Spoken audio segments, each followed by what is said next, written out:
शहीद, आप लोग मेरा साथ देंगे और बोलेंगे अमर रहे। तो मैं कहता हूँ, उत्तराखंड राज्य आंदोलन के शहीद अमर रहे। उत्तराखंड राज्य आंदोलन के शहीद अमर रहे। उत्तराखंड राज्य आंदोलन के शहीद अमर रहे। तो जैसा कि आप सब लोग जानते हैं, उत्तराखंड राज्य का जन्म हुआ है एक आंदोलन से। एक ऐसा आंदोलन जिसमें मैदानी से लेके पहाड़ तक सभी लोगों ने अपनी आहुति दी और इस आंदोलन को सफल बनाया। इस आंदोलन में युवा भी लगे, किसान भी लगे, मजदूर भी लगे। तो जैसा कि आप सब लोग जानते हैं कि 9 नवंबर 2000 को वो ऐतिहासिक दिन आया जिस दिन हमें अपना अलग राज्य उत्तर प्रदेश से अलग हुआ।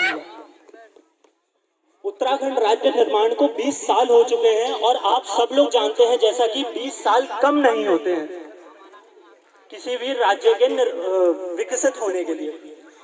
इस उत्तराखंड राज्य में जब से राज्य हमारा बना है, इस राज्य के लिए बीजेपी भी रही, कांग्रेस की भी सरकार रही, आज यहाँ पे भाजपा की सरकार है और दोनों ने सिर्फ उत्तराखंड को लूटने का काम करा है। जो आज हमारे बच्चे हैं वो बिना टीचरों के स्कूल में अपना भविष्य खराब कर रहे हैं। जो हमारी युवा हैं वो रोजगार के लिए दर दर भटक रहे हैं अपनी पढ़ाई पूरी करने के बाद। जो हमारी महिलाएं हैं, गर्भवती महिलाएं, वो सड़क पर प्रसव करने के लिए मजबूर हैं।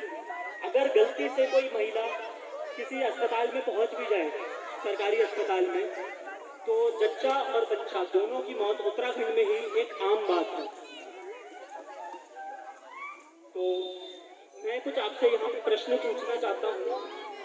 जो हमारे उत्तराखंड को 20 साल हो चुके हैं, तो कुछ ना कुछ तो निर्माण हुआ ही होगा। मैं चाहता हूँ कि आप लोग बताइए। तो मैं आपसे पूछना चाहता हूँ, अच्छा चलिए ये बताइए कि आप में से कितने लोगों ने केजरीवाल जी का एक नाम सुना है यहाँ पे? हाथ उठा लें। अच्छा, आप लोगों ने नहीं सुना? अरविंद केजरीवाल जी का नाम किस किसने सुना है? काफी जागरूक लोग हैं यहाँ पे, जैसा कि सबने अरविंद केजरीवाल जी का भी नाम सुना है और आम आदमी पार्टी का भी नाम सुना है। अच्छा, आप रैली में भी, चलिए बहुत बढ़िया। तो और आप ये बताइए कि आप में से किस किस के बच्चे यहाँ पे सरकारी स्कूल में पढ़ते हैं? हाथ उठाइए। बच्चे यहाँ सरकारी स्कूल में पढ़ते हैं। जिनके बच्चे सरकारी स्कूलों में पढ़ते हैं। किसी के भी बच्चे सरकारी स्कूलों में नहीं पढ़ते? 10-15 बच्चे पढ़े हैं बस। 10-15 बच्चे इस स्कूल में पढ़ते हैं बस। इतने बड़े स्कूल में जिसका इतना बड़ा प्रांगण है, इसलिए 10-15। हाँ बस सर इसमें कुछ है ही नहीं, कुछ है नहीं। मास्टर है 4-5 मास्टर है और बच्चे पढ़ते नहीं है। बहुत बच्चे रुकते हैं, इधर भाग जाते हैं। अब प्राइवेटों में जाते हैं इस गाँव के सारे बच्चे पढ़ने के लिए, प्राइवेट स्कूलों में। आप कुछ बताएंगे? कोई फैसिलिटी नहीं है सर, इसमें कोई फैसिलिटी नहीं है, कुछ नहीं है, कोई फायदा नहीं है। मैडम आती है, बैठ चली जाती है, कोई फायदा नहीं। फैसिलिटी इतनी है कि वो आती है तो बच्चों से पानी गिरवाती है बाथरूम में। फैसिलिटी इतनी है कि मैडम आती है तो बच्चों से बाथरूम में पानी गिरवाती है। किसी के बच्चे सरकारी स्कूल में नहीं पढ़ते हैं, मतलब तो एक आध तो होगा, कोई एक आध तो होगा। आप बताएंगे कि सरकारी स्कूल में कोई बच्चे पढ़ते हैं? सरकारी स्कूल में कोई बच्चे पढ़ते किसी के यहाँ पर? आप में से किसी के? तुमने देखा नहीं? फिलहाल ये जितने हैं प्राइवेट में जाते हैं बाहर पढ़ने। सर यहाँ से कोई मेरे को बता पाए कि जो सरकारी स्कूल है उसकी उत्तराखंड में क्या, यहाँ जो बाहर के आदमी हैं जो नौकरी कर रहे हैं उनके बच्चे बस आते होंगे, मजदूर आदमियों की, बाकी कोई बच्चे नहीं आते। यहाँ कहाँ नौकरी करते हैं? इधर उधर करते हैं, कोई सरपंच में, कोई कहीं ठेकेदारी में नौकरी कर रहा है, वो जो लाचार है, मजबूर है, उसके बच्चे आ रहे हैं। सिर्फ लाचार मजबूरों के बच्चे यहाँ सरकारी स्कूल में पढ़ते हैं। आप ये कहना चाहते हैं जो लोग सामर्थ्यवान है, जो सक्षम है, जो अच्छी पढ़ाई कराना चाहते हैं, उनके बच्चे यहाँ नहीं पढ़ते? उसके बच्चे कोई नहीं आता पढ़ने। यहाँ से कोई अच्छा स्कूल कितनी दूर होगा जिसमें अच्छी पढ़ाई हो सके? ये सर इसमें दूर पे है इंटर कॉलेज, उसमें ठीक पढ़ाई होती है, उसमें जाते हैं बच्चे। विवेकानंद में जाते हैं, विवेकानंद नरेंद्र सिंह मानस का स्कूल है विवेकानंद, उसमें जाते हैं बच्चे पढ़ने के लिए। वो प्राइवेट स्कूल है या सरकारी स्कूल है? प्राइवेट है। और कोई स्कूल जहाँ आसपास में कोई सरकारी स्कूल जहाँ कोई अच्छे पढ़ाई होती है, कोई और बता पाएंगे? कोई सरकारी स्कूल काशीपुर काशीपुर में कौन सा स्कूल? काशीपुर में तो उदयराज है, नवीन जूनियर हाई स्कूल में हम पढ़े हैं। तो आपको क्या लगता है कि त्रिवेंद्र जी की जो सरकार है उसने सरकारी स्कूलों को ठीक करने के लिए कुछ करा है? क्या बता पाएंगे कि क्या करा है सरकार? इतना कराया कि आज तक देखा ही ना वो लोग। काशीपुर में देखते हुए कराया, वो भी है देखा है बस, आया और वो भी बस हो गए। आज बताया सरकार पकड़ा कोई नहीं, आपका कोई नहीं, आपकी भावनाएं हम समझ रहे हैं। लेकिन मतलब आप सभी लोग किसी बात को कहते हैं कि कोई नहीं, कुछ नहीं करा, कुछ तो करा होगा सरकार ने। नहीं किया था, त्रिवेंद्र सरकार ने नहीं किया, कुछ नहीं किया यहाँ पे, नहीं। हमारे गांव के स्कूल में तो कुछ किया नहीं। कोई और बता पाएगा? आप में से कोई लोग अगर कुछ बता पाए? कुछ करा सरकार? ना यहाँ कुछ नहीं करा बिल्कुल भी। कोई बताया? कुछ लगता नहीं सरकारी स्कूलों को सुधारने के लिए कुछ करा? ना कुछ नहीं हुआ है यहाँ पे। यहाँ देखिए, अगर यहाँ कोई बताना चाहे तो महिलाएं भी बैठी हैं, आप बता पाएंगे माता जी की सरकार ने कुछ करा सरकारी स्कूल सही करने के लिए? कुछ नहीं करा। तुम्हारे में तो मैं बतलाऊंगा, आपसे आऊंगा, वो वाला क्वेश्चन नहीं आएगा। आप बता पाएंगे माता जी, कुछ करा सरकार ने सरकारी स्कूल सही करने के लिए? कुछ नहीं करा।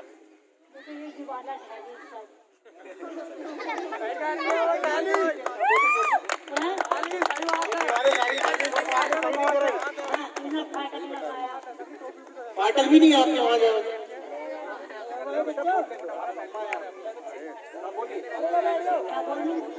सरकार ने सरकारी स्कूलों को सही करने के लिए कुछ नहीं करा। कुछ नहीं करा।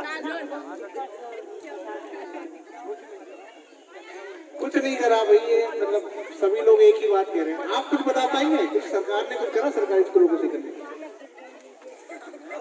सरकार ने सरकारी स्कूलों को सही करने के लिए कुछ करा? करा। देखिए, जो हमारे स्कूल के जो सरकारी टीचर होते हैं उनके बच्चे प्राइवेट स्कूलों में जाते हैं, ये किया।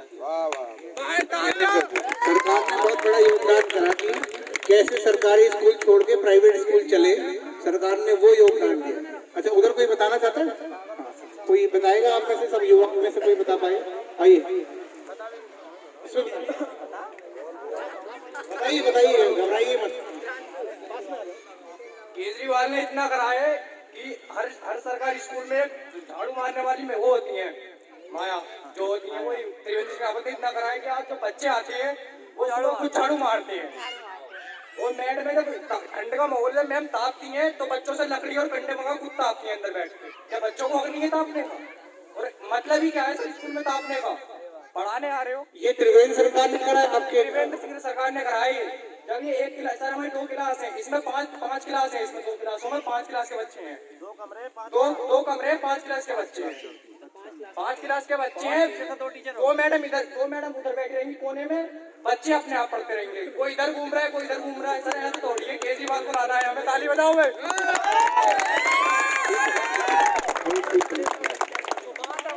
तो यहाँ पे आप लोगों में से कुछ बता पाएंगे कि किस किस के बच्चे यहाँ पे प्राइवेट स्कूल में पढ़ रहे हैं? हाथ खड़ा करके बताइए। प्राइवेट स्कूल में किस किस के बच्चे पढ़ते हैं वो अपना हाथ खड़ा कर दें एक बार। प्राइवेट स्कूल में जिनके बच्चे पढ़ते हैं, बस बाकी बच्चे पढ़ते ही नहीं है। सरकारी में भी कोई नहीं पढ़ता, प्राइवेट में कोई नहीं। हाँ, तो वो जो जिनके बच्चे प्राइवेट स्कूलों में पढ़ते हैं एक बार हाथ खड़ा कर देंगे। एक बार कोई गिनती करेगा, हमारा वॉलंटियर गिनती करेगा। ठीक है, मैं काउंट करता हूँ। 1 2 3 4 5 6 7 8 9 10 ये बच्चे भी हाथ खड़ा कर रहे हैं कि हम प्राइवेट में पढ़ते हैं। ठीक है, करीब 12-14 लोग परिवार से हैं। अच्छा, ठीक है। तो क्या आप लोगों को लगता है जो प्राइवेट स्कूल हैं वो फीस बढ़ाने में अपनी बेईमानी करते हैं और कभी भी फीस बढ़ा देते हैं? मनमानी से फीस बढ़ा देते, कोई बता पाएंगे इसमें? उनका हमारा तो जब दिल करता जाके फीस बढ़ा देते हैं स्कूलों की। 9th क्लास की प्राइवेट वाले, हाँ प्राइवेट वाले। आप बताइए। जब उनका मन करता है तो फीस बढ़ा देते हैं, और जो गाड़ियां लगी हुई हैं, कारें वगैरह हैं, बसें हैं, उनको मान लीजिए 500 रुपया बच्चा है तो बच्चे के गार्जियन से 700 रुपया लेते हैं। मतलब प्राइवेट स्कूल वाले मनमानी करते हैं, आप ये कहना चाह रहे हैं? ठीक है, और कोई आप बताइए। आप खड़े हो जाइए, एक बार खड़े हो जाइए प्लीज। सब मनमानी करते हैं, वो तो पैसे काफी देते हैं। तो मतलब सरकार की मनमानी, मतलब ये प्राइवेट वाले जैसे चाहे वैसे चला रहे थे, जब चाहे फीस बढ़ा देते हैं। पैसे चला रहे हैं वो तो, कोई सरकार की देखभाल नहीं है। आप बताइए। सरकारी नियम तो ये है कि 1 किलोमीटर के अंदर अगर सरकारी स्कूल है तो उसके अंदर प्राइवेट स्कूल आप नहीं खोल सकते। आप हमारे एरिया में गिन लीजिए 10 स्कूल हैं प्राइवेट। सर ये सरकार अंधी है, कानून जो है वो छोटे लोगों के लिए है।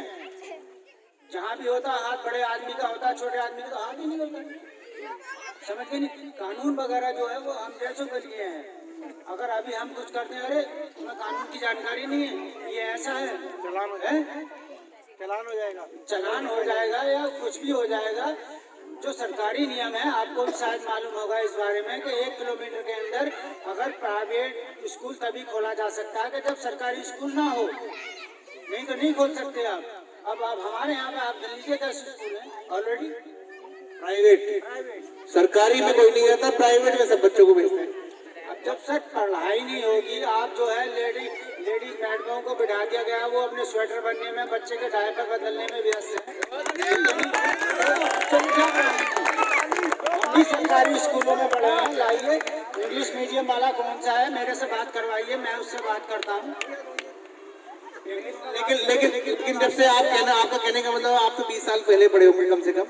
आज की तारीख में 20 साल में उत्तराखंड बनने के बाद स्कूलों पे ध्यान नहीं दे रही सरकार, और त्रिवेंद्र सरकार ने सरकारी स्कूलों की जीरो है सर। इसीलिए लोगों ने जो है अपने बच्चों को सरकारी स्कूलों में भेजने के बजाय प्राइवेट स्कूलों में भेजना शुरू कर दिया। कम से कम 2 का पहाड़ा तो याद हो। आप जो है ना प्राइवेट स्कूल में और सरकारी स्कूल के 5 के बच्चे को उठा करके देख लीजिए, उसे 20 तक पहाड़े याद नहीं निकलेंगे। अभी आप क्या कह रहे थे बेटा? भांग क्या? बोलिए। हमारे उत्तराखंड का मुख्यमंत्री तो भांग पी के सो जाता है। कोई और कुछ बता पाएगा इसमें कि सरकारी प्राइवेट स्कूल मनमानी? हाँ ये बिल्कुल सॉलिड बात है सर। वो भांग पी के सोता है आराम से, उसे चाहिए पहाड़। उसे जो भी करना है पहाड़ के लिए करना है। हमारे उत्तराखंड में तो कोई करने नहीं है। बाकी गोद में हेड यहाँ है, गोद में हेड में आओ, आराम से सो एसी में, खाना खाओ, 4 दिन लो, 5 दिन लो, पुलिस बेकार है, खड़िए बिचारो दरवाजे पे, और अपना जाओ, हेलीकॉप्टर से उड़ो और चले जाओ। कोई और भी बता पाएगा इसमें कि सरकार ने मनमानी रोकने के लिए कुछ करा कि नहीं करा? एक बार आप बता पाएंगे? कुछ नहीं आप बताएंगे, बिल्कुल मुझे पता है आप कहीं ना कहीं हिचक रहे हैं, आपके मन में बहुत सारी भावनाएं। कोई और इधर से कोई युवा साथी कोई बताएगा कि सरकार मनमानी रोकने के लिए कुछ करती है? आपको लगता है प्राइवेट स्कूल मनमानी करते हैं? कोई बताएगा? ये सारी रिपोर्ट जो है, देखिए हम लोगों के बीच में आए हैं, इसलिए आए हैं कि आपकी समस्याओं को जान सके, और अगर भविष्य में आम आदमी पार्टी की सरकार यहाँ बनती है तो अरविंद केजरीवाल जी यहाँ की समस्याओं के हिसाब से समाधान निकाल के यहाँ के हिसाब से नीतियाँ बना सकें। अगर आप लोग ये बता पाएंगे, अपनी समस्या हमारे सामने खुल के बता पाएंगे, तभी हमारे जो शीर्ष नेता है अरविंद केजरीवाल जी और उनकी टीम, तभी वो नीतियाँ बना पाएगी आपकी समस्याओं के हिसाब से। तो आप खुल के बोलिए, क्योंकि बोल के लब आजाद है तेरे, आप लोगों ने शायद कभी सुना हो कि अगर आप बोलेंगे नहीं वो उसके ऊपर कोई रोकथाम नहीं लगा सकता है। आप बोल सकते हैं, आप एक लोकतांत्रिक देश के नागरिक हैं, सब लोगों को बोलने की आज़ादी है, और कम से कम अपने हकों की आवाज़ के लिए आपको आवाज़ उठानी चाहिए। तो मैं चाहता हूँ खासकर से जो युवा साथी पीछे खड़े हुए हैं वो जरूर इसमें कोई ना कोई इनपुट दे कि आपको लगता है कि जो प्राइवेट स्कूल है वो मनमानी करते, किसी को लगता है पीछे युवाओं में से? आप बताएंगे।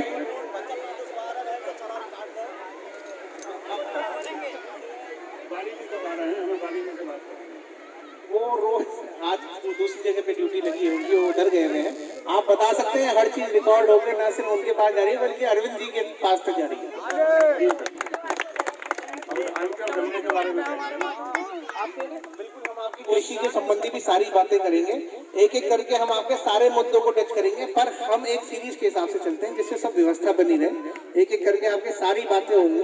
आयुष, नेक्स्ट हम लगता है कि आगे अगले प्रश्न पे जाना चाहिए। तो आप लोग ये बताइए कि जो सरकार है वो प्राइवेट स्कूल की जो मनमानी है उसको रोकने के लिए करती कुछ क्यों नहीं है?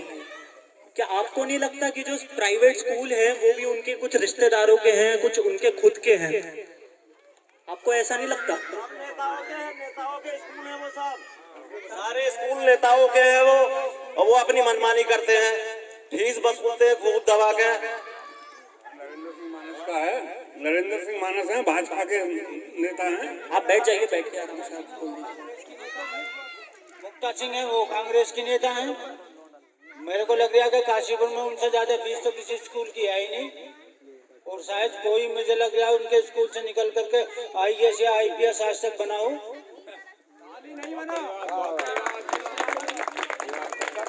आप बताइए। नहीं बना सर, नहीं बना। आपको लगता है कि सरकार ये प्राइवेट स्कूलों की मनमानी क्यों होती है? मनमानी लगता है कि वो नेताओं के स्कूल होते हैं या फिर नेताओं के स्कूल है सर। आज भाजपा के सारे स्कूल हैं। मैं उस दिन इस देश की अच्छी स्थिति हो जाएगी जिस दिन इन नेताओं के लोग वोट रो पे चले जाएंगे। जिस दिन मुझे ये बता दो कोई भी कि कौन से नेता का बेटा आज फौज में है। किसी नेता का बेटा फौज में नहीं है, सब हमारे मजबूत भाई लोगों के बेटे हैं, भाई हैं हमारे, बड़े हैं, सब कोई नेता है। हमारे भाई मरते हैं, आज तक नेता का बेटा नहीं मरा कोई, या फौज में है कोई नेता का बेटा? कोई नहीं है। शहीद होने के लिए हमारे भाई हैं। कुर्बानी देने के नाम पे नहीं है नेता आगे, लेकिन पैसे वसूलने के आगे जो है बहुत आगे हैं नेता लोग। तो ये जो सरकारी स्कूलों को खराब करके प्राइवेट स्कूल सब पैसे वसूलने के लिए नेताओं ने अपने रिश्तेदारों को खुलवा रखा है, कहने का मतलब ये है? हमारे सरकारी स्कूलों के ऊपर ध्यान नहीं दिया जा रहा है। इनकी जो दुर्दशा होती जा रही है, इसीलिए होती जा रही है। इसमें से जो है क्वालिटी गायब हो चुकी है।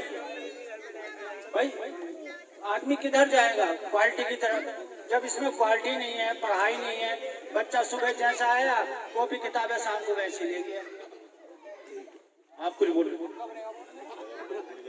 सरकारी स्कूलों का ये सरकार मनमानी रोकने के लिए इसलिए नहीं कर सकती कि क्योंकि या तो ये स्कूल प्राइवेट स्कूल जितने नेताओं के या नेताओं के रिश्तेदारों के या उनके द्वारा उनको प्रोटेक्ट करा जाता है, संरक्षण दिया जाता है। आपका कहने का मतलब यही है? सबसे ज्यादा संरक्षण दिया जाता है, दूसरे नंबर पे उनके रिलेशन या रिलेटिव होते हैं। ये मेन कोच है। दो चीजें। जी यहाँ पे कोई कुछ बोलना चाह रहे हैं? सरकारी स्कूल जब चलेंगे जब टीचर के बच्चे सरकारी स्कूल में पढ़े और उनको नौकरी इसी बात पे दी जाए। हमारे केंद्र मोदी की सरकार आए तो उनको नौकरी इसी बात पे दी जाए, जो नौकरी करेगा उसका बच्चा प्राइवेट स्कूल में नहीं पढ़ेगा, अन्यथा उसको नौकरी नहीं मिलेगी। इधर कोई बोलना चाहता था? समझा दीजिए सर। सवाल मैं आपको फिर से रिपीट कर देता हूँ।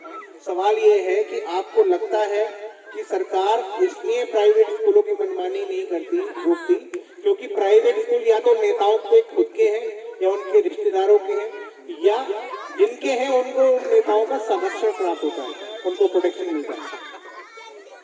इस बारे में मुझे कुछ नहीं पता, ठीक है, क्योंकि राजनीति से हूँ मैं बहुत दूर। लेकिन फिलहाल इस स्कूल को ना बंद ही करा दो, ठीक है। टीचर लोग आते हैं, जो लेडीज टीचर होती हैं वो लेकर आती हैं ऊन का गुल्ला और बुनाई स्टार्ट, ठीक है। और जब बच्चों को पता लगता है ना मैडम आने वाली है या सर आने वाले हैं, तो वहाँ जाएंगे रेलवे फाटक पर, अरे मैडम का बैग पकड़ के लेकर आएंगे। ये कौन सी शिक्षा मिल रही है बच्चों को? और यहाँ पे प्यून होना चाहिए, ठीक है। चलो प्यून नहीं है, कोई बात नहीं। बच्चों से झाड़ू लगवाना है, बच्चों से झाड़ू क्यों लगवाना है? पीपल का पेड़ है, इसके सारे पत्ते होते हैं। बच्चे सुबह आके 1 घंटे तक पहले झाड़ू लगाते हैं। कौन सी शिक्षा मिल रही है? छुट्टी होगी, 1 ही कम 1, 2 ही कम 2, 3 ही कम 3, बस यही पहाड़ा गोल घेरा लग जाएगा और बस काम खत्म, पढ़ाई होगी। आप इसी गांव से? आपने पढ़ाई इसी स्कूल से करी? बिल्कुल भी नहीं करी। मैंने हिम्मतपुर में एक स्कूल है, प्रशांत पब्लिक स्कूल, प्राइवेट स्कूल है या सरकारी? प्राइवेट। कितनी दूर है? यहाँ से होगा समथिंग 4 किलोमीटर। 4 किलोमीटर, ठीक है। और कोई बोलना चाहेगा इस मुद्दे पर कि आप जो लोग कहते हो कि सरकारी स्कूल इसलिए खराब है कि प्राइवेट स्कूल जो जिनके हैं वो या तो नेताओं के हैं, नेताओं के रिश्तेदारों के हैं, या जिनके हैं उनको नेताओं का संरक्षण प्राप्त है। आप कुछ बताएंगे क्या? तो सर कि जो रोजगार था हमारा मजदूरों का, जो हम मजदूरी करते थे और करते हैं आज भी, उस मजदूरी तो हमारी जब फैक्ट्री बंद कर देते थे तो मजदूरी हमें कहाँ से मिलेगी? तो हम क्या करेंगे? तुम्हारे घर में चोरी करें, डकैती करें, क्या करेंगे बताओ? क्या करेंगे हम? काफी जागरूक लोग हैं यहाँ पे, काफी सारे लोगों के सवाल आ रहे हैं, प्रश्न आ रहे हैं। मैं ये कहना चाहता हूँ साहब कि जो हमारे गांव के बच्चे हैं, पढ़े हुए हैं, एमए करे हुए हैं, उनको 10,000 की तनख्वाह पे अगर यहाँ रखा जाए और इन मैडमों को हटाया जाए तो कितना अच्छा होगा है? और सुबह को मैडम आती हैं, मैं उनसे कंपटीशन करता हूँ, मैं खुद करता हूँ। मैंने 78 में अपनी पढ़ाई छोड़ी है, मैंने इंटर किया है, मैंने इंग्लिश से स्टेनो किया है। मैं उनसे मुकाबला करना चाहता हूँ, वो मैथ में आए, इंग्लिश में आए और मेरे सवालों का जवाब दें। जो मैं सवाल दूँ वो करके दिखलाएं, तब मैं मान जाऊंगा कि हाँ ये पढ़ी हुई है। प्लीज, बहुत बहुत धन्यवाद। आप सब लोगों ने इस प्रश्न का जवाब दिया। मैं आपको एक बार फिर से याद दिला दूं कि हम लोग आम आदमी पार्टी से आए हैं और हमको अरविंद केजरीवाल जी ने भेजा है। आम आदमी पार्टी कौन सी पार्टी है आप सब लोग जानते होंगे, झाड़ू वाली पार्टी भी जानते हैं आप जिसको, जिसके नेता अरविंद केजरीवाल जी हैं, और जिन्होंने एक दिल्ली में क्रांति शिक्षा के क्षेत्र में, स्वास्थ्य के क्षेत्र में, बिजली, पानी, मूलभूत सुविधाओं के क्षेत्र में एक नई क्रांति लाई। आयुष, आगे आप बढ़ाइए। तो जैसा कि मैं देख पा रहा हूँ यहाँ पे काफी जागरूक लोग हैं। मैंने प्रश्न पूछा, काफी सारे लोगों ने जवाब दिया, स्कूल की हालत बताई और जो प्राइवेट स्कूल है उनकी भी हालत बताई कि उनकी कैसे कैसे मनमानियाँ चल रही हैं, कभी भी वो फीस बढ़ा देते हैं। तो चलिए, स्कूलों की तो हमने अब काफी बात कर ली, मैं चाहता हूँ अब हम कुछ अस्पतालों की भी बात करें। यहाँ पे मेरे को लोग हाथ खड़ा करके बताएं कि यहाँ पे सरकारी अस्पताल में कौन कौन इलाज कराने जाते हैं। कोई नहीं जाता? कोई एक आदमी हाथ नहीं उठाएगा? कोई आदमी जो सरकारी अस्पताल में इलाज के नहीं जाते? कोई तो जाता होगा कभी ना कभी। वहाँ जाते हैं तो डॉक्टर नहीं मिलते अस्पताल में, वो दूसरे हॉस्पिटल को लिख कर देते थे, बच्चा वहाँ रेफर कर दिया, वहाँ चले जाओ। अभी इसी के से लेकर आ रहे हैं एक मरीज को, मैंने अपनी माँ का ऑपरेशन कराया था, 8 दिन में दिल्ली करा कर लेकर आया था जीबी पंत हॉस्पिटल में। सर एक बात है, अमित शाह भी आए कि इन्होंने जो है हर राज्य में जो है दूसरी पार्टी की सरकार को जो उखाड़ फेंका है, मोदी का इनका बहुत अच्छा कॉम्बिनेशन है।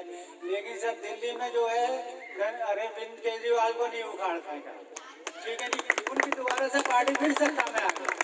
कारण क्या है? काम की राजनीति, अच्छे काम। आपका कहना मतलब ये है कि अच्छे कामों के बल पर दोबारा सरकार बनती है?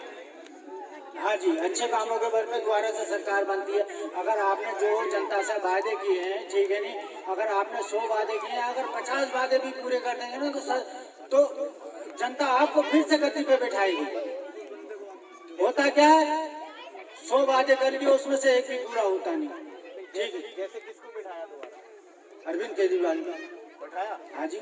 किसके काम, किस वजह से? काम पर? सर उन्होंने जो है बिजली पानी का जो वादा किया था कि हम इतना जो आपको फ्री में देंगे, इसके बाद में आपके पैसे लगेंगे, ठीक है नहीं, उन्होंने उसको पूरा कर दिखाया, ठीक है नहीं।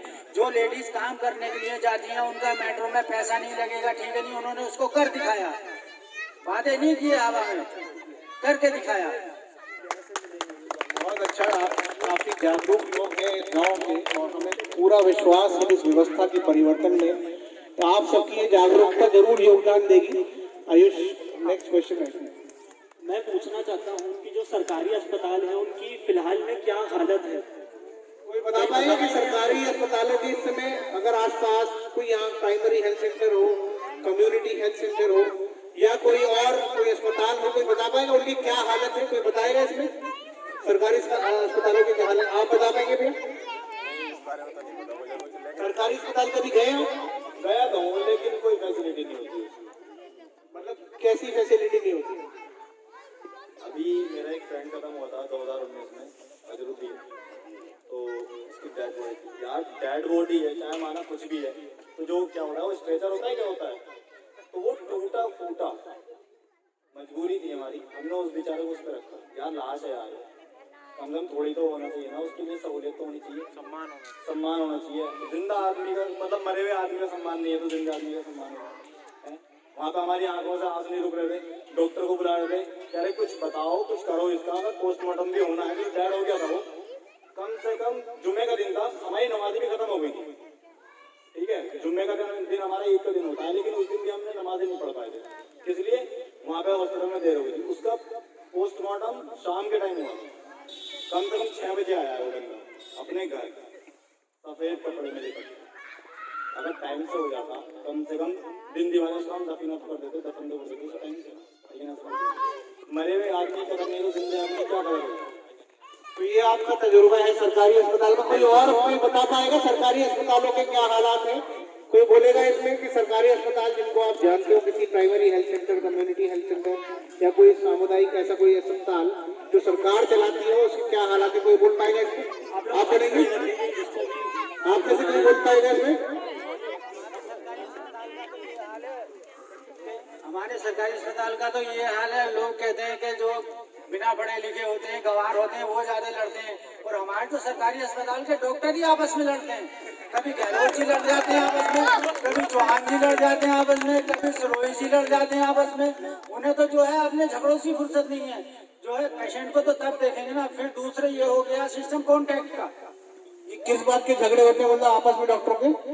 उनके जो है अपने उसके ईगो के, अरे ये पेशेंट मेरा था, आपने कैसे ऑपरेशन कर दिया, ये तो पैसे मेरी जेब में आने थे, आपकी जेब में चले गए। तो आपका कहने का मतलब ये सरकारी अस्पतालों में भी डॉक्टर अलग से पैसा भी लेते हैं? अलग से लेते हैं, बिना अलग से दिए तो काम ही नहीं होगा। आप भी यही कहना चाहते हैं? डॉक्टर पैसे लेते हैं साहब, उसमें तो पैसे लेते हैं अलग से, बगैर पैसे लिए कोई काम नहीं होता सरकारी अस्पताल में। कोई भी जो है डिलीवरी नहीं होगी, कोई भी सर्जरी नहीं हो सकती वहाँ पे, कोई डिलीवरी नहीं हो सकती। अच्छा, जब से ये कॉन्ट्रैक्ट का सिस्टम हुआ, पता लगा कि 1 साल है डॉक्टर साहब, अगले साल गायब।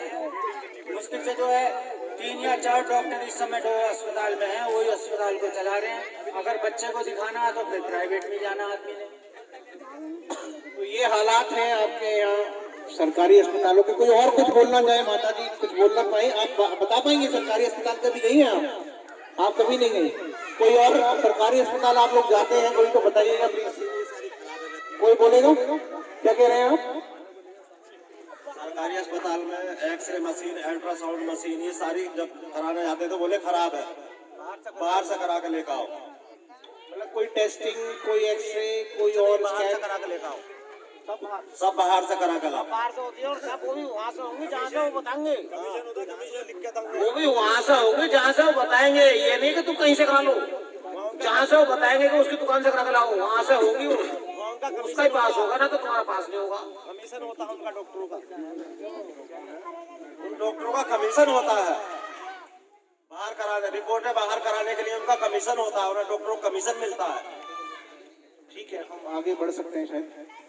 तो जैसा कि अभी आप लोगों से पता लगा कि जो उत्तराखंड के सरकारी अस्पताल है उनकी हालत काफ़ी बुरी है।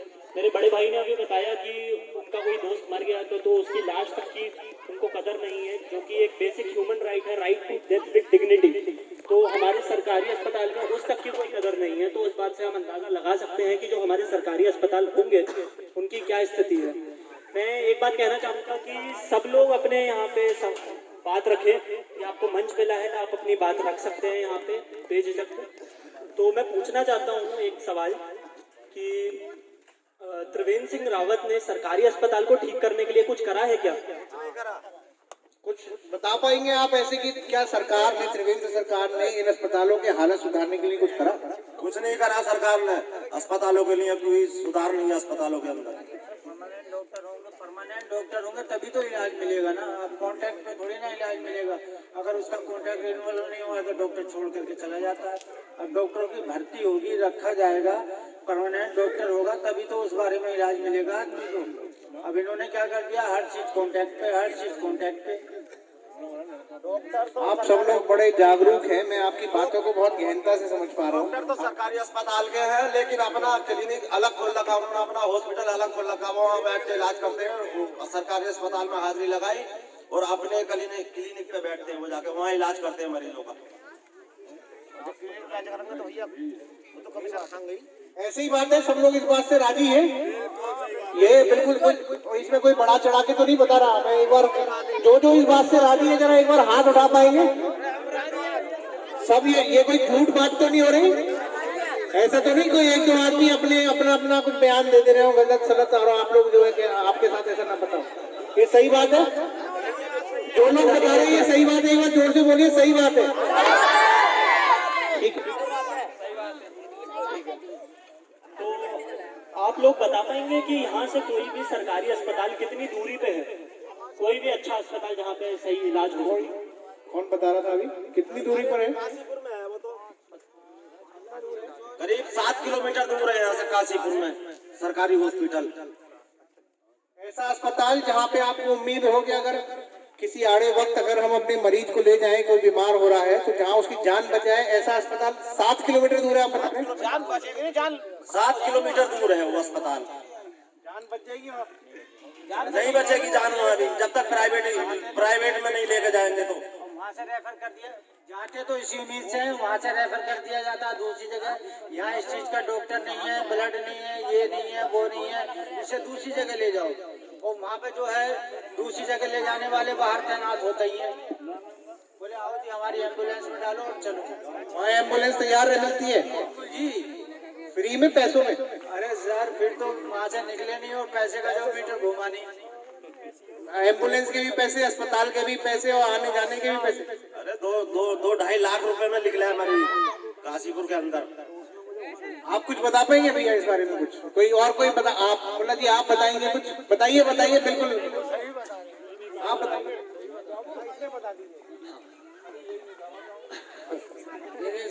अस्पताल का मामला तो ये है कि हर एक डॉक्टर अगर जो वहाँ नौकरी कर रहे हैं उन्होंने ये काम है और वहाँ दिखाया और बोले हमारे क्लिनिक पर आना और वहाँ से इलाज होगा, और उन्होंने देख करके लिख दिया बाहर के लिए, बाहर से हमको दवाई लानी पड़ती है, वहाँ कोई ऐसी सुविधा नहीं है। वहाँ कोई टेस्टिंग, वहाँ दवाई, डॉक्टर सब बाहर से लिखते हैं? बाहर से करा करके लाओ, और किसी भी जहाँ को लिखते हैं किसी भी डॉक्टर के पास को वहाँ लिखते हैं, वहाँ एक्सरे होगा, वहाँ CT स्कैन होगा, वहाँ खून की जाँच होगी, वहाँ से लाओ करा करके और तब वो अपना इलाज कराओ। और कोई बता पाएगा इसमें? और कोई, मैं चाहता हूँ कुछ महिलाएं अगर यहाँ पर हो जो इस बारे में बता पाए, कभी उन लोगों के साथ कोई समस्या हुई हो, आप कुछ बता पाएंगे? कभी सरकारी अस्पताल चला हुआ आपका? आपके यहाँ कभी बच्चा हुआ हो, बहू के, बेटी के, कभी जो सरकारी अस्पताल गए हो? गए आप? बताइए क्या रहा, कैसा रहा? डॉक्टर ने देखा? आप जोर से बोलिए। लड़की हुई थी तो डॉक्टर ने देखा क्या कर देगा। अच्छा, इलाज करा? लड़की ठीक ना थी? कोई इलाज नहीं करा। कोई इलाज नहीं करा? आपने दिखाया था उनको? हाँ दिखाया, ओके वहाँ महीना कराओ। तो बच्चा वहीं अस्पताल में हुआ या फिर कहीं और कराना पड़ा? अस्पताल में होकर बस बच्चे को थोड़ी देर रख कर छुट्टी कर दी थी। अच्छा, 3 दिन तक रखा नहीं उसको वहाँ? तुरंत छुट्टी कर दी थी। क्या वहाँ बिस्तर नहीं था, बेड नहीं था, क्या कोई और कारण है? वहाँ पे कोई वार्ड में जगह नहीं? छुट्टी कर दी थी एकदम। हाँ 1-1.5 घंटे के बाद छुट्टी कर दी थी। तो जब वो डिलीवरी हुई उसके कितने दिन बाद फिर आपने किसी और डॉक्टर को दिखाया या सरकारी में दिखा के रखे? सरकारी में दिखाया था और किसी को ना दिखाया। फिर लड़की बीमार हो गई, खत्म हो गई थी। वो लड़की बची नहीं जो बच्ची हुई, क्यों? क्योंकि मतलब डॉक्टर ने सही से इलाज नहीं देख पाए, उसको देख नहीं पाए। कितने घंटे, कितने दिन बची वो बच्ची? 6-7 महीने बस, 5 महीने की, 5 महीने में खत्म हो गई लड़की। कोई बीमारी हुई थी या बचपन से जब से पैदा हुई थी तब से बीमार चल रही थी? जब 2-4 दिन ठीक रही वो फिर बीमार हो गई। और कहीं और आपने दिखाया नहीं? और दिखाया ना बची। और कोई बता पाएगा इसमें? कोई और साथी यहाँ पर जो उपस्थित हो, यहाँ गाँव से कोई? मैं यहाँ से बताना चाह रहा हूँ। ठीक, कौन? आप बताइए, आप बताएंगे? सरकारी, हाँ बताएंगे भैया आप? हाँ, कोई नहीं, घबराने की कोई बात नहीं। देखिए हम लोग आपके पास जो आए हैं, अगर हम खुलेआम आपसे प्रश्न पूछ रहे हैं, अगर हमारे को कोई जान के खतरे नहीं है तो आपको किस बात का खतरा है? हम तो रोज यही काम कर रहे हैं। बताइए। बिल्कुल बिल्कुल बिल्कुल। ये आप मालूम ही करते रहेंगे, कुछ होएगा भी आपकी पार्टी में भी ऐसे ही रह लेगा। मैं सरकारी हॉस्पिटल में गया अपने को दिखाने के लिए, तो डॉक्टर विकास गहलोत जी ने अपना नर्सिंग होम बनाया है ढीला पे। तो मैं 11 बजे पहुंच गया था, तो वो 1 बजे हॉस्पिटल में आए। उन्होंने मेरे को देखा, पर्चा बना दिया, बोले आप 4 बजे मेरे हॉस्पिटल में आ जाना। बोले कहाँ है साहब? बोला ढीला के पास है, कुक्कू टायर वाले के सामने। मैं वहाँ पे पहुँचा तो जो वहाँ पे बैठी थी वो बोली कि 100 रुपये दीजिए। मैंने कहा, वो डॉक्टर साहब ने कहा कोई फीस नहीं लगेगी। तो वो फिर गई डॉक्टर साहब के पास, हमने पर्चा दिखाया मेरा और 100 रुपये मेरे से नहीं लिए। ऐसे वहाँ पर उन्होंने मेरा इलाज शुरू करा, पैसे लिए, दवाई इंजेक्शन के सबसे पूरे पैसे लिए। क्या क्या समस्या हुई थी आपको? मेरे यहाँ दर्द था पैर में। और लगभग कितना खर्चा आया फिर आपका वहाँ? उसी दिन मेरा 1000 रुपया खर्चा आया। मतलब सरकारी अस्पताल का पर्चा अलग बना, प्राइवेट अस्पताल का अलग बना और दवाई अलग। पर्चा नहीं बना, उसी पर्चे पर उन्होंने एक अपना पर्चे पर दवाई लिखी प्राइवेट वाले पर और सरकारी पर्चे के सहारे से, मतलब वो अपने एडवर्टाइज कर रहे हैं कि हमारा हॉस्पिटल वहाँ पर है। ठीक है। आपका एक और प्रश्न था अभी में, और कोई बताना चाहेगा इसमें? मैं आपके प्रश्न पे फिर आऊंगा जो आपने हमारे से व्यक्तिगत प्रश्न करा था, मैं आपके लौट के आऊंगा ये, लेकिन इस प्रश्न का मुझसे जवाब लेके जाइएगा कि हम भी कुछ करेंगे कि नहीं करेंगे। हाँ आयुष प्लीज कंटिन्यू। कोई और कोई बोलना चाह रहा है? अगर मुझसे गलती हो रही, कोई छूट रहा हो तो ठीक है, हाँ बोलिए। तो यहाँ पे अगर कोई बोलना चाहे तो सबको बोलने का पूरा है, सब बोल सकते हैं आराम से।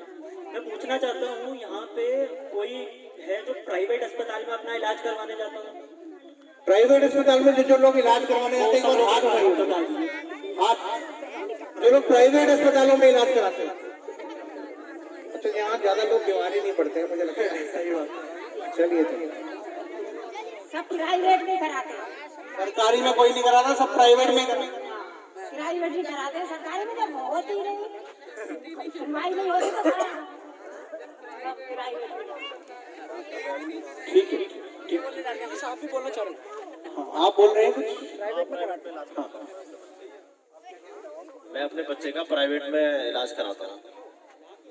सरकारी अस्पताल में नहीं जाते, प्राइवेट में जाते हैं। ना वहाँ कोई सुनता ही नहीं। पहली बात तो दवाई मेरी पिछले साल कुत्ते ने काट लिया तो बोले इंजेक्शन ले आओ मेडिकल से, तो इंजेक्शन वहाँ पे था ही नहीं। एक लड़का हमारे यहाँ का एम्बुलेंस चलाता है तो ये वहाँ पे खड़ा था, उसने कहा मैं लगवाऊंगा तुम्हारे। तो वो MP हॉस्पिटल है सरकारी अस्पताल के सामने, तो वहाँ पे ले गए उन्होंने, बेचारों ने फ्री में लगाया। और जबकि सरकारी अस्पताल में भी कुत्ते का काटेगा तो इमरजेंसी सर्विस में आता है। मिला ही नहीं, लिख के दे दिया और बाजार से लिया लिख के। मेडिकल पर था नहीं तब, उन्होंने सुन लिया मुझसे तो बोले यार हमारे यहाँ है हम लगाएंगे। तो उन्होंने बेचारों ने वो क्या नाम है उनका ना श्रीवास्तव ना लड़का तो हमारे यहाँ का एम्बुलेंस चलाता है वसीम डम्पी, हाँ वही उनका नाम है, मुस्लिम है वो डॉक्टर महराज खान जी। उन्होंने साहब उनका बहुत बहुत धन्यवाद। उन्होंने मेरे इंजेक्शन लगाए, 3 इंजेक्शन लगे थे मेरे। चलिए नेक्स्ट। तो जैसा कि आप लोगों ने बताया कि सरकारी अस्पताल में तो इलाज ही नहीं हो पाता है, तो सब लोगों को यहाँ पे प्राइवेट अस्पतालों में ही जाना पड़ता है। मैं पूछना चाहता हूँ जब आप लोग प्राइवेट अस्पतालों में जाते हैं तो क्या वहाँ पे लूट मची हुई है? कोई अगर इस बारे में बोलना चाहते हैं तो वो अपना हाथ उठा सकता है और अपना सब। हाँ कोई और बोलना चाहता है? इधर कोई महिला है, यहाँ महिलाओं को सबसे पहले प्राथमिकता मिलेगी, महिलाएं आगे आए। हम चाहते हैं, आप देश की आधी आबादी है, आप जरूर बोलिए, एक बार आगे आइए। अगर आपको पर्दे की समस्या है तो मैं पीछे आ सकता हूँ, अगर आप बुजुर्गों के सामने ना आ रहे हो मैं आ जाता हूँ। हाँ आप बोलिए, आपकी आवाज आ सकती है आगे, आप बताइए। प्राइवेट हॉस्पिटल 400 रुपए का पर्चा दो, जो भी दिल में है बोलो। अभी तो बोल रही थी सरकारी में दवाई, बताइए उतने जोर से बोल रही थी। कोई बताएगा? महिलाएं दिल की चिंता न करें। आप बोल पाएंगे? इतनी महंगी है, मैं सरकारी में कोई पूछ नहीं करता। अच्छा आपका कहना ये है कि सरकारी में कोई पूछता नहीं और प्राइवेट में जाते हैं तो दवाई बहुत महंगी मिलती है, ऐसे ही है? ऐसे ही है। वहाँ कितने का पर्चा मिलता है सरकारी में? सरकारी में 2 रुपए दे रहे हैं, दवाइयाँ मेडिकल से लेके आए, वहाँ भी प्राइवेट में प्राइवेट में दवाई 300 रुपए की फीस ले रहे हैं। क्या करना, दवाई देना वही हाई फाई क्या करना, जो कमजोर आदमी होगा उससे जल्दी ना मारने का मतलब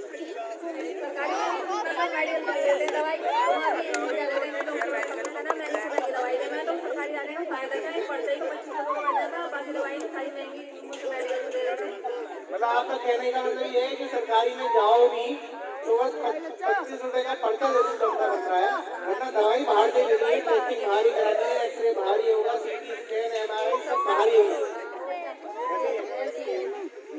ठीक है, और कोई आप लोग बिल्कुल घबराए नहीं। देखिए हम लोग आपकी बातों को सुनने समझने आए हैं। जैसे अभी हमसे पूछा गया था कि आप कुछ करेंगे नहीं करेंगे, मैं आपको थोड़ा स्पष्टीकरण अभी दे दूँ, हालांकि मुझे बात से देना था ये, मैं आपको स्पष्टीकरण देता हूँ। हम लोग आपकी अभी समस्याएं सुनने आए हैं। आपकी समस्याओं को जब हम जान जाएंगे, ये सारी रिपोर्ट हमारी जिम्मेदारी है अरविंद केजरीवाल जी तक पहुँचाने की।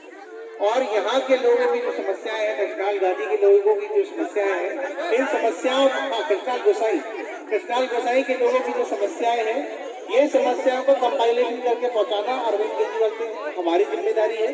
और उन समस्याओं के हिसाब से क्या नीति बननी चाहिए, ये दिल्ली सरकार जिस तरीके से दिल्ली की जनता के लिए नीतियां बना रही है, वो नीति निर्धारण हमारे उत्तराखंड के हिसाब से भी होना है। मुझे लग रहा है एक भाई साहब बोलना चाहते हैं, मैं उनके पास आ रहा हूँ।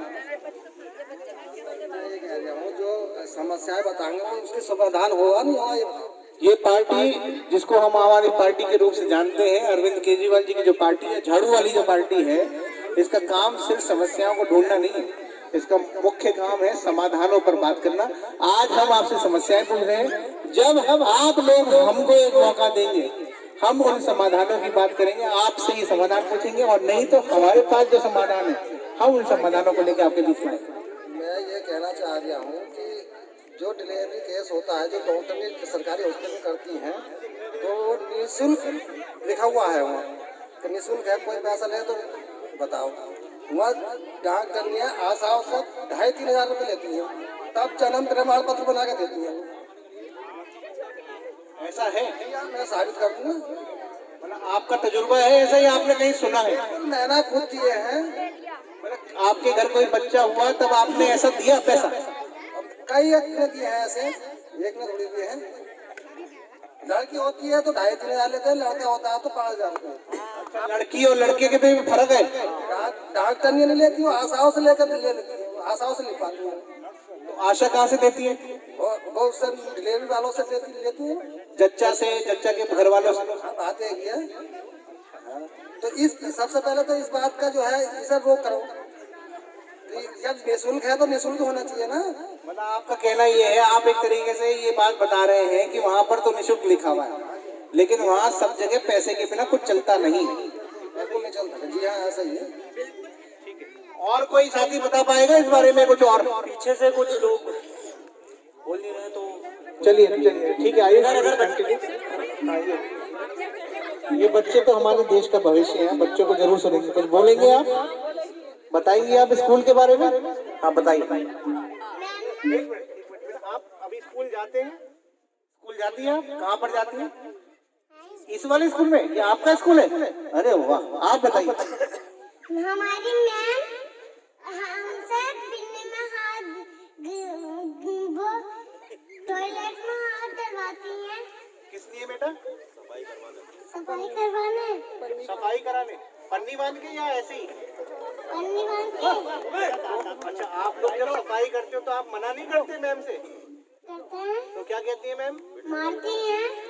किससे, डंडी से या हाथ से? डंडी से भी। डंडी से भी। और फिर अच्छा ये बताओ कि वो मैम आपको सफाई कराती है, पढ़वाती भी है? पढ़वाती भी हैं, सफाई भी करवाती हैं। कौन सी क्लास में बेटा? एक में। एक में? क्या क्या आता है आपको? कुछ आता है आपको? एक तक क्या पढ़ाई करी आपने? ABCD आती है? आ से अनार आता है? 1 2 3 4 आता है? सुनाओ, जो आता है आप वो सुनाओ। कोई पोएम आती है? कविता? कुछ नहीं आता? कुछ नहीं आता? तो फिर मैम ने क्या पढ़ाया आपको? कितने साल हो गए आपको इस स्कूल में पढ़ते हुए? पता नहीं। आपका क्या नाम है बेटा? कोई नहीं, मेरे से बात बताओ। क्या नाम है आपका? आयशा सैफी। आयशा सैफी। बेटा आयशा, बेटा आप ये बताओ कि आपको आप 1 साल पढ़े इस स्कूल में, और भी पहले से भी पढ़ रहे थे? कहीं किसी और स्कूल में भी पढ़े या बस इसी स्कूल में पढ़ते हो? इसी स्कूल। सामने से बेटा। तो कितनी बार गए हो आप स्कूल? कितनी बार खुलता है ये स्कूल? बहुत दिनों से खुलता है। बहुत दिनों से खुलता है। घर का कोई और बच्चा भी पढ़ता है? आपकी कोई बहन भाई वो भी पढ़ते हैं? ये बच्ची पढ़ेगी, बोलेगी?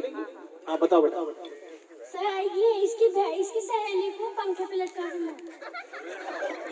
किसने मारा? मैम ने। कब की बात है? 1 साल हो गया। क्यों मारा बेटा? वो गलती कर रही थी, क्या गलती करी थी उसने? वो पढ़ नहीं रही थी ना, तो इसलिए मारा। तो पंखे पे ऊपर छत वाले पंखे पे लटका दिया? हाँ, कैसे? वो रस्सी में बांध, दोनों हाथ बांध के जाओ। तो फिर उसने पढ़ाई आ गई उसको, बच्ची को? हाँ जब पंखे पे लटकाए तो पढ़ना आ गया उसको? हाँ। पंखे पे लटका के पढ़ना आ जाता है? नहीं सर। इतना डराया या कोई बाद में कोई घर वालों ने कोई परेशान तो नहीं करा मैम को? क्या कहा मैम से? क्या कहा कि मैम ने कोई माफी मांगी? मैम ने बताया, माँ आपके पेरेंट्स को, माँ बाप को बताया कि भाई इसको इसलिए ये गलती कर रही थी इसलिए पिटाई करी? हाँ। तो घर वालों को कोई परेशानी तो नहीं है उससे? नहीं। ठीक है, कोई नहीं। वो बच्चे बिल्कुल, देखिए बच्चे जो हैं बिल्कुल साफ मन के होते हैं, उन्होंने बिल्कुल मन की बात बताई है। ये मोदी जी वाले मन की बात नहीं है, ये बच्चों के मन की बात है, बिल्कुल साफ साफ बात बताई। और कुछ बोलना है बेटा आपको? टॉयलेट में जाते हैं, पानी डलवाते हैं। आपके टॉयलेट जब जाते हैं आप लोग तो वहाँ पानी डलवाते हैं खुद के जब टॉयलेट जाते हैं, या पहले से ही कोई गया हुआ होता है तो आपको पानी डाल के आना पड़ता है? मैम जाते हैं तो डलवाते। अच्छा, जब मैम जाती हैं तो पानी आप लोगों से डलवाती हैं, आपका कहने का मतलब ये है? हाँ डलवाते हैं। तो बच्चे भी टॉयलेट में जाते हैं या बस मैम ही टॉयलेट जाते हैं? बच्चे भी जाते हैं। और आपके स्कूल में कोई आया है, कोई नियॉन है, कोई चपरासी है? कोई नहीं है। कितने टीचर हैं आपके स्कूल में? 3 टीचर थे, एक सर को निकाल दिया। 3 टीचर थे, अब एक सर को निकाल दिया, अब 2 रह गए। और क्लास कितनी है? 2। 2 तो कमरे हैं बेटा, 5 तक है शायद ये स्कूल, है ना? 5 तक है ना? 5 तक है। आप कौन सी क्लास में हो? 5 में। 5 में हो आप? आपको क्या क्या आता है? गणित में क्या क्या आता है आपको? हिंदी आती है। ना गणित में कोई पहाड़े आते हैं? 2 एकम 2, 2 दूनी 4, 2 तिया 6 आता है आपको? याद कर रहे हैं। अभी कब से पढ़ाना शुरू करा है आपको 2 एकम 2? कौन सी क्लास से पढ़ा रहे हैं? 1 से। 1 से पढ़ा रहे हैं और आप 5वीं में आ गए। अभी आपको 2 एकम 2 नहीं आता? नहीं सर। आ से अनार आता है? आता है?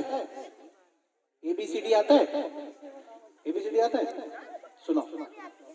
A B C D E F G H I J K L M N O P Q R S T U V W X Y Z। Very good, बहुत अच्छी बात है, आपको पूरा ABCD आता है A to Z, बहुत बढ़िया बेटा। आपको अगर जैसे ये क्लास खत्म हो जाएगी, अब अगला स्कूल कहाँ जाना पड़ेगा आपको? वो कितनी दूर है? थोड़ी सी दूर है। तो वहाँ अच्छी पढ़ाई होगी यहाँ से, या यहाँ ही जैसी होगी? नहीं सर। वहाँ कैसी होगी? अपना टॉयलेट में पानी डालता है। वहाँ पर भी? हाँ सर। चलिए ठीक है, ओके, कवर। नेक्स्ट। चलिए, जैसा अभी हमें बच्चों ने स्कूलों की हालत बताई और आप लोगों ने हमें अस्पतालों की हालत बताई, मैं अब यहाँ पे कुछ रोजगार के बारे में बात करना चाहता हूँ। तो आप लोगों में से कुछ बताइए मेरे को कि यहाँ से कोई युवा कोई गांव छोड़ के गया है रोजगार के चक्कर में? हाथ खड़ा करके आप अपना बता सकते हैं। कोई ऐसा, कोई यहाँ का युवा जो अपने रोजगार के लिए पढ़े लिखे होने के बाद जब उसे रोजगार नहीं मिला आसपास में, तो उसको शहर से दूर या दूसरे शहर में जाना पड़ा हो, ऐसा कोई है? कोई हाथ उठा पाएगा उसमें? है? जो मतलब विदेशों में काम कर रहे हैं और इधर उधर में काम कर रहे हैं, काफी लोग हैं, काफी लोग हैं। वो यहाँ रोजगार नहीं मिलता इसलिए मजबूरी में जाते हैं, या ज्यादा अच्छे पैसे मिलते हैं इसलिए वहाँ मजदूरी में? कहाँ है आजकल 300 रुपये पर डे मिल रहे हैं, कहाँ आदमी रोजगार है आजकल के जमाने में? मतलब आप मुझे ये बताइए कि जैसे आपने कहा कि 300 रुपये पर डे मिल रहे हैं, वो मजदूरी के होंगे?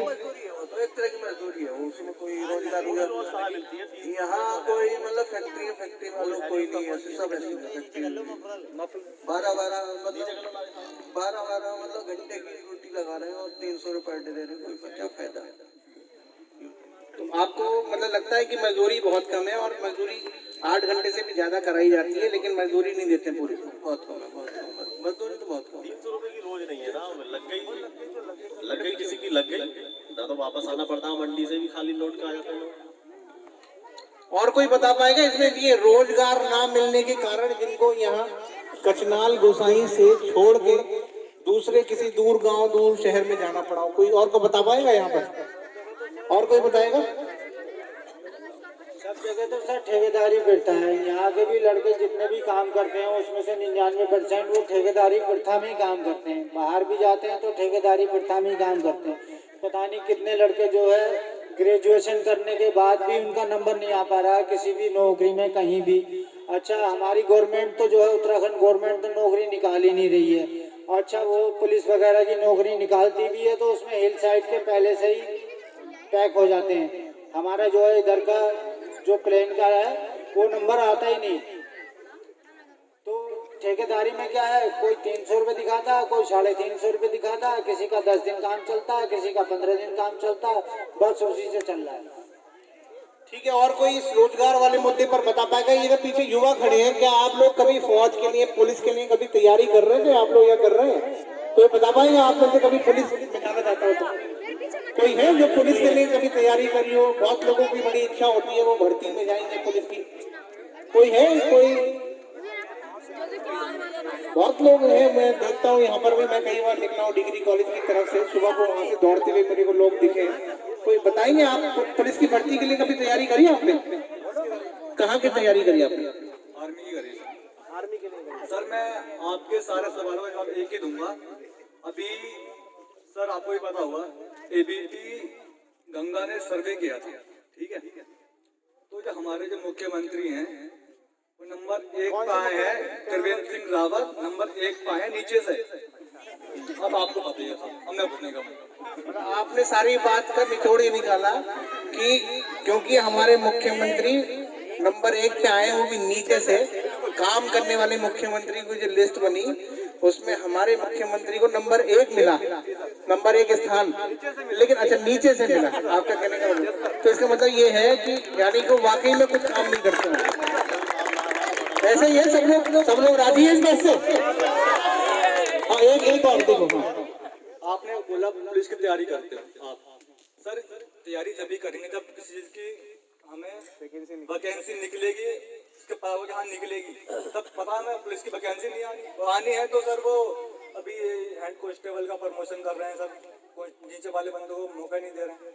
तो सर हमें तो पता पुलिस की भर्ती आधी साल में एक बार उसकी तैयारी कर रहे हैं। आपने फौज के लिए कभी फार्म भरा? जी सर, भर्ती हमारी भी 1-2 बार। और ये पुलिस की भर्ती कब से नहीं आई है? सर ये सर इतना ध्यान है, हरीश रावत ने सर निकाली थी 2014 में, 2014 में। तो मेरी उम्र भी नहीं थी सर, अब आगे 18 साल हुई है, 2014 में आया था। आपकी उम्र कब निकल जाएगी ऐसे जब पुलिस की भर्ती? मुख्यमंत्री निकलवा देंगे उम्र तो हमारी, बिल्कुल ये मुख्यमंत्री उम्र निकलवा देंगे हमारी सर। कौन से मुख्यमंत्री? त्रिवेंद्र सिंह रावत। मतलब ये भर्ती नहीं निकालेंगे और आपकी उम्र निकल जाएगी, आपका कहने का मतलब? यार निकाल के भी पूरी ना करेंगे, सरकार निकल जाएगी इनकी, अब क्या और क्या होगा? मैं देख पा रहा हूँ, देखिए ये एक बात जो है ना, जैसे मैं चाहता हूँ आप सब लोग, काफी लोग यहाँ पर पढ़े लिखे हैं, मैं देख रहा हूँ, और खासकर से जो युवा हैं, कई लोग ग्रेजुएशन भी कर रहे होंगे, कर चुके होंगे। तो देखो, आप अगर अपनी बात नहीं बता पाओगे ना, तो आप आगे जमाने को कैसे दिखाओगे कि हमारे अंदर क्या क्षमता है? तो एक बार जैसे इन्होंने हिम्मत करी, अब ये बोल पा रहे हैं, ये मुझे दोबारा बुला रहे हैं, एक बार और मैं बताना चाहता हूँ। हाँ बताओ। मैंने ग्रेजुएशन की है, आप पूछ रहे थे ना, ग्रेजुएशन करी है, तो अभी पूरी हो जाएगी इस बार मेरी अपेयरिंग में। कुछ आगे पता भी नहीं क्या होगा, क्या कर ही रहे हैं बस। ठीक है, I think we should move forward. जैसा भैया ने बताया कि उम्र निकल जाएगी लेकिन भर्ती नहीं निकलेगी, तो उस बात पे मैं आगे बढ़ना चाहता हूँ और पूछना चाहता हूँ कि यहाँ पे बिजली की क्या व्यवस्था है? यहाँ पे पावर कट लगते हैं या फिर क्या बिजली पूरे 24 घंटे आती है या पावर कट लगते हैं? भाग भी जाती है बिजली, लेकिन बिल बड़े तगड़े आ रहे हैं। हम तो बड़े परेशान हैं, उस बिल देते बात देते पे परेशान उस हैं। बात पे अभी आते हैं। उस बात पे हम अभी आएंगे, पर आप ये बताइए क्या यहाँ पे बिजली 24 घंटे आती है या यहाँ पे कुछ पावर कट भी लगते हैं कि दिन में 4 घंटे 6 घंटे 12 घंटे बिजली आती है, बाकी कटती है? फाल्ट उल्ट हो जाता है तो भाग जाती है, वैसे 1 आध घंटे के तो काट ही देते हैं दिन भर में। कंटिन्यू आती है बिजली का, ऐसा कोई प्रॉब्लम नहीं है, लेकिन जो है महंगी बहुत है बिजली।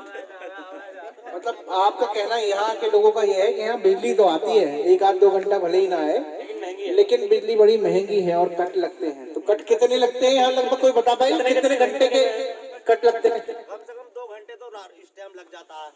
2 घंटे तो शाम के टाइम लग रहा है डेली रोज, और दिन में भी 1-2 बार लग ही जाता है। 3 घंटे तो कट ही रही है 24 घंटे, 3 घंटे 24 घंटे में कट ही रही है बिजली। अच्छा, यहाँ किस किस के बिजली के बिल ज्यादा आते हैं वो कुछ बोले। हाँ, हमारे यहाँ के पार्षद साहब बहुत अच्छे हैं, बहुत अच्छा वस्त काम करा रहे हैं। हमारे गांव में बहुत जबरदस्त काम किया उन्होंने, पूरे रास्ते बिल्कुल फ्रेश करा दिए, एकदम टॉप नंबर का काम कर रहे हैं। 1 नंबर पे हमारा पूरे कस्टाल में जो मतलब ये हमारे गांव का जो काम है उन्होंने मतलब युद्ध स्तर पर करा रहे हैं। पार्षद बहुत अच्छा काम कर रहे हैं। बिजली के बिल कुछ कर पाता है या बिजली 24 घंटे? बिजली का बिल उनके एंटर में नहीं आता ना, तो आगे की वो तो हम नहीं कह सकते, मगर जो पार्षद है वो माशाल्लाह बहुत अच्छा काम कर रहा है। बहुत अच्छी बात है। पानी का भी कोई खास इंतजाम है नहीं हमारे यहाँ। हाँ सर, पानी की बहुत व्यवस्था खराब है। जो नल लगे हुए हैं पुराने, हमारे हैंडपंप जो इंडिया ग्लाइकोल लगवाए थे और लगे हुए हैं, तो जो पुराने हो गए उसमें से वो आ रहे हैं, पार्टिकल आ रहे हैं, उसमें से गंदा पानी आता है, धुंधला आता, रेता आता। बजट ही नहीं है। वो बात अलग है, Next. बजट है नहीं है। आपकी जो बात है उसको भी सुनेंगे। खराब हो गया ना, फैक्ट्री ने पानी खराब कर दिया यहाँ का। तो मैं पूछना चाहता हूँ यहाँ पे किस किस को लगता है कि उसके बिजली के बिल ज्यादा आते हैं और वो इतनी बिजली इस्तेमाल नहीं करते हैं? कोई है यहाँ पे कोई ऐसा बता पाएगा कि जो ये मानता हो कि उसके बिजली के बिल बहुत ज्यादा आते हैं, मतलब उतनी तो बिजली वो इस्तेमाल भी नहीं करते? कोई ऐसा बता पाएगा? आप बताइए। बिजली के बिल तो सभी के ज्यादा आ रहे हैं, किसी का कोई कम नहीं है, सबके बराबर ज्यादा आ रहे हैं। कितने आते हैं? आपका बिजली का बिल कितना आता है? मेरा बिजली का बिल 600 रुपये तो आता है इस टाइम सर्दियों में, और 2000-1500 आता है गर्मी महीने का। 8,000 का भरा सर गर्मियों में बिल 8,000 का भरा है। तो ऐसा तो नहीं है आप लोग एसी वगैरह चलाते हो तो एसी की वजह से आता है? आप घर में देख लीजिए चल के कितना है वहाँ पर, पंखे ढंग के है ना एसी का, आप चल के देख लीजिए सर मौके पे। कभी कभी ऐसा भी होता है ना, बिजली का बिल आपका कंजम्पशन ज्यादा होता है, खर्चा ज्यादा करते हो आप, इसलिए आपके पानी जरूर कर लेते हैं मोटर से, पानी भाई यही है और क्या है। 8,000 रुपए एक महीने का बिल आता है। 8,000 का बिल सर मैं दिखा देता हूँ अपना गर्मियों का। जी हाँ, बहुत महंगी है बिजली। आपके बिल कम आते हैं ज्यादा आते हैं? बताइए। 5,000 के बिल आते हैं। कितने? 6 महीने के 5,000 का बिल? 2 महीने का 2 महीने का 2 महीने का आता 8,000 का, 2 महीने का 8,000 का बिल मैंने भरा है सर जी। और उसमें कोई एसी नहीं चल रहा, कोई हीटर नहीं चल रहा, कुछ नहीं? दिखा दूंगा मैं। ठीक है। और कोई इधर से किसी के कम आते हो बिल? कोई एक आध आदमी तो होगा जिसका कम आता है बिल? कम। अच्छा, बिजली आती ही नहीं है और बिल आता है, ऐसा है? अच्छा, मतलब बिजली आए या नहीं आए लेकिन बिल आना पक्का है। ठीक है, और कम नहीं आता, ज्यादा ही आता है। ठीक है, बिजली कम और बिल ज्यादा। सही बात है। आप सब लोग जानते होंगे हमारे उत्तराखंड में कितनी सारी नदियां हैं और उसमें कितने सारे डैम हैं, और उन्हीं डैमों से हम बिजली बनाते हैं और वो पूरी बिजली हम पूरे देश में बेचते हैं। लेकिन हम पूरे देश में बेचने के बावजूद भी हमारे यहाँ पे बिजली महंगी है, जैसा कि बहुत लोगों ने बताया मेरे को कि उनके बिजली के बिल बहुत ज़्यादा आ रहे हैं। एक भैया ने बताया कि वो एसी भी नहीं चलाते, फ्रिज भी नहीं चलाते, फिर भी उनका 2 महीने का बिल 8,000 रुपये का आया। चलिए कोई बात नहीं, आप ये बताइए कि यहाँ पे किस किस के रिश्तेदार दिल्ली में रहते हैं? हाथ खड़ा कर दीजिए। जिनके रिश्तेदार, किनका कोई दोस्त, उनका कोई पहचान वाले दिल्ली में रहते हो, आप में से कोई ऐसा हो जिनके कोई जानकार, रिश्तेदार, कोई दोस्त दिल्ली रहते हो, एक बार हाथ खड़ा कर दो। कोई रहते हैं? किसी का कोई रिश्तेदार रहता हो दिल्ली? आपके रहते हैं? और कोई किसी का कोई जानने वाला दिल्ली में रहता हो? दिल्ली से ज्यादा कनेक्टिविटी नहीं है, या कोई ऐसा जिनसे बातचीत होती हो, दिल्ली कारोबार उनका दिल्ली से चलता हो, दिल्ली वालों से चलता हो, ऐसा कोई है? लंबे आदमी कहाँ है, वो दिल्ली से कारोबार चल रहे हैं। अच्छा, कहाँ से कारोबार चल रहे हैं? गरीब आदमी है यहाँ, दिल्ली से कहाँ किसके कारोबार चल रहे हैं यहाँ? सब गरीब आदमी, गरीब लेन के आदमी, मजदूर आदमी है, तो कहाँ दिल्ली से कारोबार चलागा कोई? मतलब आपके कोई रिश्तेदार भी दिल्ली नहीं रहते, आपके पहचान वाले जानकार कोई दिल्ली? कोई नहीं है हमारा रिश्तेदार दिल्ली। घूमने तो चले ही जाते हैं, कभी कभी घूमने चले जाते हैं दिल्ली, या दवाई लेने चले जाते हैं कभी कभी। मरीज की या व्यापार की? मरीज के लिए कभी व्यापार के लिए वहाँ जाते हैं। मतलब ठीक है, भाई साहब बता रहे थे आपके रिश्तेदार कोई दिल्ली है? हमारे यहाँ बच्चों के मामा रहते हैं वहाँ पे, काम भी करते हैं वहाँ पे रहते हैं। अभी भी दिल्ली रहते हैं? दिल्ली रहते हैं, काफी लंबे समय से? काफी लंबे समय से रहते हैं। ठीक है, आप बता रहे हैं कि भैया ने बताया कि आप दिल्ली में रहते हैं, आप भी कभी कभार घूमने भी चले जाते हैं दिल्ली के लिए, तो आपके रिश्तेदारों से या दो कौन रहते हैं आपके? बच्चों के साले साहब। अच्छा, साले साहब रहते हैं, तो उन्होंने कुछ बताया कि केजरीवाल जी ने दिल्ली में क्या करा? क्या क्या क्या बताया? पहले बताया कि मोहल्ले मोहल्ले क्लिनिक कर दिए, बिजली उनकी माफ कर दी है, ऐसा है बहुत। इसमें इलाज फ्री है और पढ़ाई फ्री है, पानी भी फ्री है, और कुछ? बस यही आप समस्याएं होती हैं, पानी, इलाज, पढ़ाई, बिजली, ये काफी वहाँ पे बहुत सुधार और बहुत अच्छा सुधार बता रहे हैं। हमारे साथी भी बताएंगे, क्योंकि यहाँ ज्यादा लोग नहीं, उनके रिश्तेदारी में कोई आप बताएंगे कोई दिल्ली के बारे में जिनको पता हो? अपना हाथ अपने आप उठाइए। आप बताएंगे? हाँ बताइए। मैं पूछना चाहता हूँ कि क्या आप में से किसी के रिश्तेदार दिल्ली रहते हैं और दिल्ली सरकार ने वहाँ पर अरविंद केजरीवाल जी की आम आदमी पार्टी वाली जो सरकार है, झाड़ू वाली जो सरकार है, उसने दिल्ली की जनता के लिए कोई काम करे, आपको जानकारी है? सर मेरे रिश्तेदार भी रहते हैं, दोस्त भी रहते हैं सर वहाँ पे, मेरी बात भी होती रहती है। तो सर मेरी बात हुई थी, वीडियो कॉल हुई थी उससे, तो सर मैं उससे पूछा था तू कहाँ पर है इस टाइम, तो कह रहा रोड पर आ गया। तो मैंने उससे कहा यार तेरे पीछे कचरे का ढेर लगा पड़ा है, कह रहा यार हमारा दिल्ली हड़ताल बहुत तगड़ी नगर निगम वालों की। मैंने कैसे कूड़ा पैदा कर रहा है ऐसी रहता, मैंने यार दिल्ली में तो बहुत बड़ा काम हो रहा है, हमने सुना, कह रहा यार कुछ ना हो रहा, जहाँ हो रहा ऐसी कह रहा। कूड़े की व्यवस्था नहीं थी, जो म्यूनिसिपैलिटी वाले को जो काम होता है, म्यूनिसिपैलिटी वाले काम नहीं कर रहे, लेकिन क्या आपको उन्होंने अपने बिजली के बिल के बारे में, पानी के बिल के बारे में कुछ बताया? सर बताया उसने, सर कहा सर सबका माफ नहीं हुआ है, मेरा माफ नहीं हुआ है बिल। बिल कितना आता है उन्होंने ये बताया, कितने यूनिट? मैंने पूछा ही नहीं उससे, लेकिन उसने पूछा कि हुआ है बिल माफ भी हुआ है, पानी भी मिलता है फिर किसी को, लेकिन मुझे ऐसी कोई सुविधा नहीं मिलती। निरंकारी कॉलोनी में सब रहता है। कौन सी विधानसभा, कहाँ किस एरिया में आते हैं? सर ये क्या करते हैं वो काम? सर उनका अपना बिजनेस है, वो पानी सप्लाई। ठीक है, उनका बिजली का बिल का कंजम्पशन ज्यादा होगा तो उनका बिल आएगा ही आएगा। जी, आप बताना चाह रहे हैं कुछ? दिल्ली में मेरे मामा रहते हैं ओखला, तो वहाँ पर सुविधा ठीक ठाक है, बिल भी उनका ठीक आता है, पानी की भी सुविधा ठीक है, जी मकान है। बच्चे नहीं, बच्चे बड़े थे काफी, वही व्यापार करते हैं? वही व्यापार करते, खाने का होटल है। तो वो कोई ऐसा तो नहीं कोई हेल्थ इंस्पेक्टर आके कहता हो कि इसका चलान काट दो? नहीं, वहाँ ऐसा नहीं, सुविधा बढ़िया है वहाँ, ठीक ठाक है। हम भी जाते हैं केजरीवाल सरकार, वही सुविधा यहाँ मिल जाती है। ठीक है, अभी आप लोगों को ने काफी कुछ बता दिया है। हाँ, कोई और बताना चाहते हैं? कोई और आप बता पाएंगे दिल्ली के बारे में? दिल्ली के बारे में नहीं, आपको जानकारी नहीं है, ठीक है। आयुष बताएंगे कि दिल्ली की सरकार दिल्ली की जनता के लिए क्या क्या सब कर रही है, आप लोगों के सबके सामने बताया जाएगा। और हो सकता है आप काफी लोग आप लोग जानते हो, जो नहीं जानते होंगे उनके लिए एक जानकारी है। आयुष बताएंगे। जैसा अभी भैया ने बताया कि उनके कुछ मामा जी रहते हैं, तो उनके कुछ बिजली के बिल कम हुए हैं, तो मैं बताना चाहूँगा कि अभी हमारे कुछ बच्चों ने बताया कि जो टीचरें हैं वो उनसे स्कूल में क्या नाम है, बाथरूम में पानी डलवाती हैं और कचरा साफ करवाती हैं। मैं आपको बताना चाहूँगा कि दिल्ली के जो स्कूल हैं उसमें 98% रिजल्ट आए हैं, मतलब 100 में से 98 बच्चे पास हुए हैं।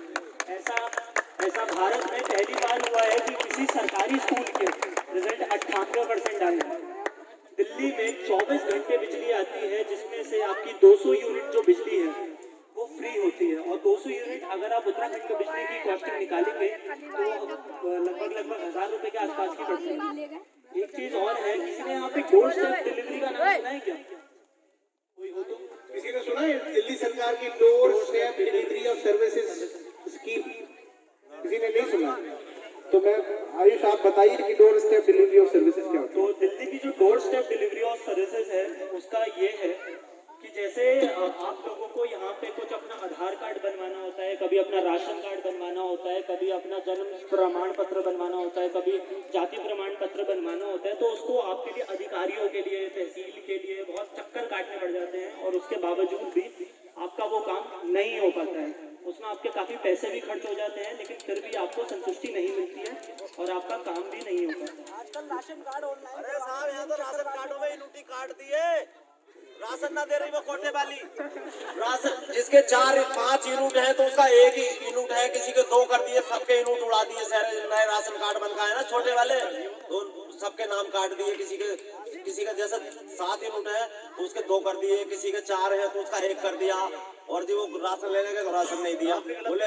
और 50 रंग के फार्म हर महीने में, आज ये फार्म भर के लाओ और आज ये भर के लाओ और आज जमीन का कितनी जमीन है तुम्हारे पास, कितनी आमदनी है, सब जन क्या क्या भरवा का मंगा रहे, दिमाग खराब है।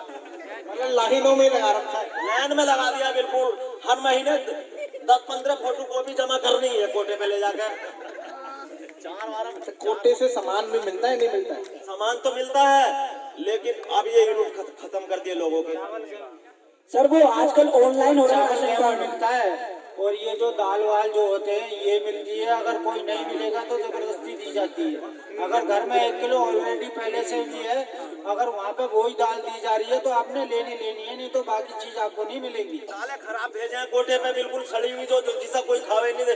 जानवर खाएंगे उन दालों को, जो जैसी वो दालें कोटों पे आती हैं। अभी door step delivery of services scheme जो है दिल्ली की, थोड़ा और बताएंगे? मैं आयुष से एक बार रिक्वेस्ट करता हूँ। तो जैसा अभी आपने बताया कि आप राशन लेने जाते हैं लेकिन आपको राशन पूरा नहीं मिल पाता, कभी कभार को कम कर देते हैं राशन, तो जो दिल्ली सरकार है वो आपका राशन आपके घर पे पहुंचाती है। और जब आप एक बार उसको चेक कर लेंगे, जब आप उसको एक बार खोल के देख लेंगे कि आपका राशन पूरा है या नहीं है, तभी आप उसके ऊपर साइन करेंगे और तभी आपका माना जाएगा कि आपको वो राशन रिसीव हुआ है। सबसे सड़ा हुआ सामान तो आंगनबाड़ी में सबसे सड़ा हुआ माल मिल रहा है, बिल्कुल एकदम। आंगनबाड़ी में सबसे खराब माल सड़ा हुआ मिल रहा है, बिल्कुल एकदम। एक भुना हुआ, कोई बहन जो सड़ा हुआ, और परी जो कब की दे में है बहन, जो उनमें किनारा निकले हैं परियों में, ऐसा कोई आंगनबाड़ी में सामान दे रहे हैं, बिल्कुल गंदा सामान।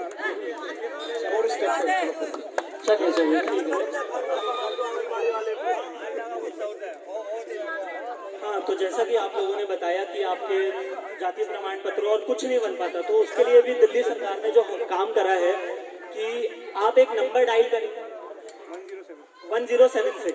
तो अगर आप उस नंबर पे डायल करेंगे, वो आपसे एक समय पूछेंगे और दिन पूछेंगे। वो ये पूछेंगे कि हम कितने बजे आ जाएं और किस टाइम पे आएं। तो आप उनको वो टाइम बताएंगे, आप उनको वो समय बताएंगे, जिस टाइम पे वो आएंगे वो अपने हाथ में एक हैंड हेल्ड मशीन लेके आएंगे, आपके घर पे ही आ जाएंगे और आपसे जो भी कागजात हैं उस कागज को बनाने के लिए, तो वो आपसे घर पे कलेक्ट कर लेंगे। और किसी काम को होने के लिए अगर 10 दिन लगते हैं तो वो 10 दिन में आपका काम पूरा हो जाएगा और 10 दिन बाद जो आपका कार्ड वार्ड बनना होगा वो आपके घर पे पहुंचा दिया जाएगा। तो ये है दिल्ली सरकार की door step delivery of services, जो कि जैसा कि आप लोगों ने बताया कि उत्तराखंड में आप लोगों को बहुत धक्के खाने पड़ जाते हैं। 2-3 बार कागज दिए थे, के पास तो रिपोर्ट लगाने के पैसे चाहिए। सुनो यार, 2-3 बार राशन कार्ड पे अपने लिख के दिए, नाम भी लिख के दिए, उम्र भी लिख के दिए, आधार कार्ड भी लिख के दिए, फोटो भी दिए। फोटो किसी का लगा दिया, उम्र किसी की कम कर दी। मेरी लड़की की उम्र सबसे छोटी है, 7 साल की उम्र है उसकी, 25 साल ही कर रही है। दिखा दूंगा मैं, मेरा नाम ही नहीं है राशन कार्ड में। तो राशन कार्ड बनवाने के लिए आपको जाने पड़ा या वहाँ से कोई आया? पहले तो वो फॉर्म दिए थे, बोले वो भर के लाओ, मैं ये पूरी डिटेल दो अपनी, दी दिए। तो कितनी बार जाना पड़ा? 2-3 बार दिए फार्म तो भर के, उसके बावजूद भी नाम गलत कर दिए। मोहम्मद पूरा नहीं लिख पाते वो, ज्यादातर हमारे नामों में बहुत दिक्कत। और तो और गांव का नाम नहीं लिख पाए वो सही से। कजनाल गाजी है, लिख के देख लो अभी राशन कार्ड में किसी के गाजी है और अंग्रेजी में गोसाई है। नाम किसी में साड़ी वाली बैठा दी, किसी में बिंदी वाली बैठा दी, कहीं बुरखे वाली बैठा दी, तो कहीं कुछ कर दिया, किसी का बच्चा खो दिया, किसी का आदमी खो दिया, किसी का कुछ खो दिया। 4 बार डॉक्यूमेंट देने के बाद भी दिक्कत पड़ रही है। मैं कह रहा हूँ किसी का तो राशन कार्ड है और किसी दूसरे का फोटो लगा दिया उस राशन कार्ड पे, गांव का नाम सही नहीं है उस पर राशन कार्ड पे, कचनाल के कच्छनाल कर दिया और किसी का नाम गलत कर दिया, सब ऐसे कर रखा और उसमें यूनिट काट दिए, किसी के 5 यूनिट है तो 2 यूनिट कर दिए, किसी के 7 यूनिट है तो उसका 1 ही कर दिया, ऐसा कर रखा राशन कार्डों में। अब उसे बनवाने में सर एक तो 17 रुपए का कार्ड हमने अभी पैसे दिए, उसको 17 रुपए का कार्ड मिला है। वो जो राशन कार्ड हमें मिला है उसकी कीमत 17 रुपए जमा की गई है वहाँ पे, ठीक है। अब जो हमें करेक्शन करवाना है उसमें वहाँ पे कह रहे हैं वहाँ पे जाओ SDM कोर्ट के पीछे ऑफिस है उनका, 3 बार तो हम जा चुके हैं, लाइन इतनी लंबी है कि नंबर नहीं आ रहा वहाँ पे, ड्यूटी छूट जाती है, काम छूट जाता है, दिक्कत बहुत हो गई है इससे। तो यही बात मैं आपको बता रहा था, मेरे साथी आयुष ने बताई, जिस तरीके से दिल्ली सरकार की door step delivery of services जो छोटी छोटी सुविधाएं हैं, जैसे आपका राशन कार्ड है, किसी का जाति प्रमाण पत्र है, किसी का जन्म प्रमाण पत्र है, किसी का मृत्यु प्रमाण पत्र है, इस तरीके की छोटी छोटी सर्विसेज, ये सब दिल्ली सरकार कैसे देती है आपको? आप एक नंबर पे फोन करते हो 107 से, वहां से फोन उठ के वो पूछता है आपको क्या बनवाना है, आप बताते हो साहब मेरा राशन कार्ड बनना है, तो पूछेगा आपका घर कहाँ है, वो पूरा नोट करेगा, आपका नंबर लेगा और आपसे कहेगा कि कल को हमारा आदमी आपके फोन करके आपके पास आएगा, किस समय उचित समय है आपके पास, तो आप बताएंगे कि साहब मैं तो 11 बजे फ्री हो जाता हूँ, तो ठीक है वो 11 बजे आने से पहले 10 मिनट पहले आपको फोन करेगा, मैं आपके पास 10 मिनट पहुँचने वाला हूँ, साथ में फोटोकॉपी मशीन लेके आएगा, वहां से आपके डॉक्यूमेंट खुद ही फोटोकॉपी करेगा, स्कैन करेगा और हाथ पे हाथ आपको एक रसीद देके जाएगा, तो उसकी वो फीस लेगा, बहुत छोटी सी फीस, मात्र 50 रुपए। आपको आने जाने में ना अपना समय खराब करना है, ना कोई दिहाड़ी खराब करनी है। 100 रुपए ले ले मगर काम तो हो जा हमारा। तो पैसे तो आप यहाँ पे भी खर्च करते होंगे दलालों पे। अरे पटवारी के पास चले जा रिपोर्ट लगवाने, तो क्या 500 रुपए लाओ यहाँ को, जब रिपोर्ट लगा कर दूंगा मैं, मिलता ही नहीं, मिलता पहले तो मिलता नहीं, मिल गया तो क्या 500 रुपए लूंगा रिपोर्ट लगाने के। एक पटवारी है, तो यही door step delivery of services है, जिससे आपका कम से कम भ्रष्टाचार खत्म होता है और आदमी अगर वो कागज आपका 15 दिन में 10 दिन में सरकार कहती है कि बन के मिल जाना चाहिए, 10 दिन के अंदर आपका वो कार्ड और सर्टिफिकेट आपके घर पहुंच जाता है। ये दिल्ली सरकार ने door step delivery of services आगे ये आप लोगों का मैंने काफी टाइम ले लिया, मैं चाहता हूँ मैं बस आपके 10 मिनट और दूंगा, मैं आपको एक वीडियो दिखाना चाहता हूँ जो कि बताएगी कि दिल्ली में क्या काम किया है केजरीवाल जी ने। सब लोग शांति से इसको देखेंगे, इस वीडियो को देख के आपको पता चलेगा कि दिल्ली में क्या हो रहा है और उत्तराखंड में क्या हो रहा है, ठीक है। इस लाइव को हम थोड़ा सा भी बीच में बंद कर देंगे, घबराइए मत, तब तक आराम से इस वीडियो को देखिए।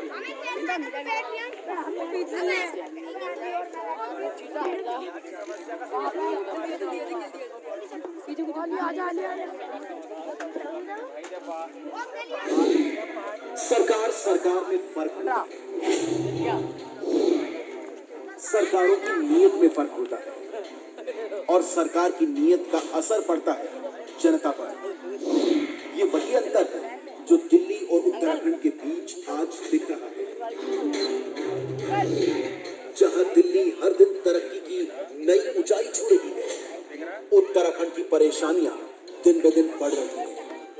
पलायन का बढ़ता ग्राफ, बदहाल शिक्षा और स्वास्थ्य व्यवस्था, बेरोजगारी, बेकारी और महंगाई की मार और सरकार की ओर से कोई मदद नहीं, ये तस्वीर है उत्तराखंड की। वहीं दिल्ली में इस कठिन दौर में दिल्ली की केजरीवाल सरकार तरक्की की नई कहानी लिखी है। हर आदमी चाहता है कि उसके बच्चे को अच्छी से अच्छी शिक्षा मिले। गरीब आदमी पैसों की तंगी के कारण अपने बच्चों को सरकारी स्कूल में पढ़ाने में मजबूर होता है। पहले दिल्ली में सरकारी स्कूलों का बहुत बुरा हाल है। आज दिल्ली के सरकारी स्कूल महंगे से महंगे कॉन्वेंट स्कूलों को भी चुनौती देते हैं। केवल 5 सालों में केजरीवाल जी ने दिल्ली के सरकारी स्कूलों की हालत बदल दी। ये देखिए दिल्ली के सरकारी स्कूल।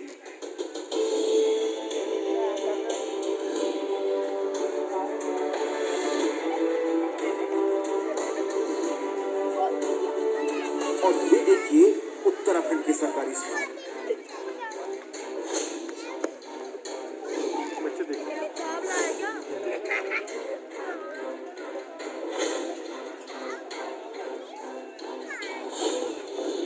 उत्तराखंड में आज सरकारी स्कूलों का बहुत बुरा हाल है। जहां दिल्ली में केजरीवाल सरकार आए दिन नए स्कूल खोले जा रही है, वहीं त्रिवेंद्र रावत ने उत्तराखंड में 2500 से ज्यादा सरकारी स्कूल बंद कर दिए। उत्तराखंड पहुंचकर जब मनीष सिसोदिया जी ने त्रिवेंद्र रावत की विधानसभा के सरकारी स्कूल का हाल देखा तो उन्हें भी अपनी आंखों पर विश्वास नहीं हुआ। उन्होंने सोचा, आखिर इतने बुरे हालातों में कोई बच्चा पढ़ाई कैसे कर पाएगा। प्रश्न उठता है कि अगर केजरीवाल सरकार 5 साल में सरकारी स्कूल इतने अच्छे कर सकती है तो त्रिवेंद्र सरकार ने क्यों नहीं किए। आखिर उत्तराखंड के लोगों का क्या कसूर, उत्तराखंड के लोग क्यों भुगते। इतना ही नहीं, केजरीवाल सरकार ने दिल्ली में प्राइवेट स्कूलों की फीस पर भी लगाम लगाई। अपने कार्यकाल में पिछले 6 साल में दिल्ली में केजरीवाल जी ने किसी प्राइवेट स्कूल को फीस नहीं बढ़ाने दी। और इधर उत्तराखंड में प्राइवेट स्कूलों की मनमानी और तानाशाही से जनता परेशान है। आए दिन उत्तराखंड के प्राइवेट स्कूल फीस बढ़ा देते हैं। इन्हें रोकने वाला कोई नहीं है। कौन रोकेगा इन्हें। आधे स्कूल तो नेताओं के और बाकी स्कूल नेताओं के संरक्षण में है। अगर केजरीवाल सरकार 5 सालों में प्राइवेट स्कूलों पर लगाम लगा सकती है तो त्रिवेंद्र सरकार ने क्यों नहीं किया। उत्तराखंड के लोगों का क्या कसूर है, उत्तराखंड के लोग क्यों भुगते।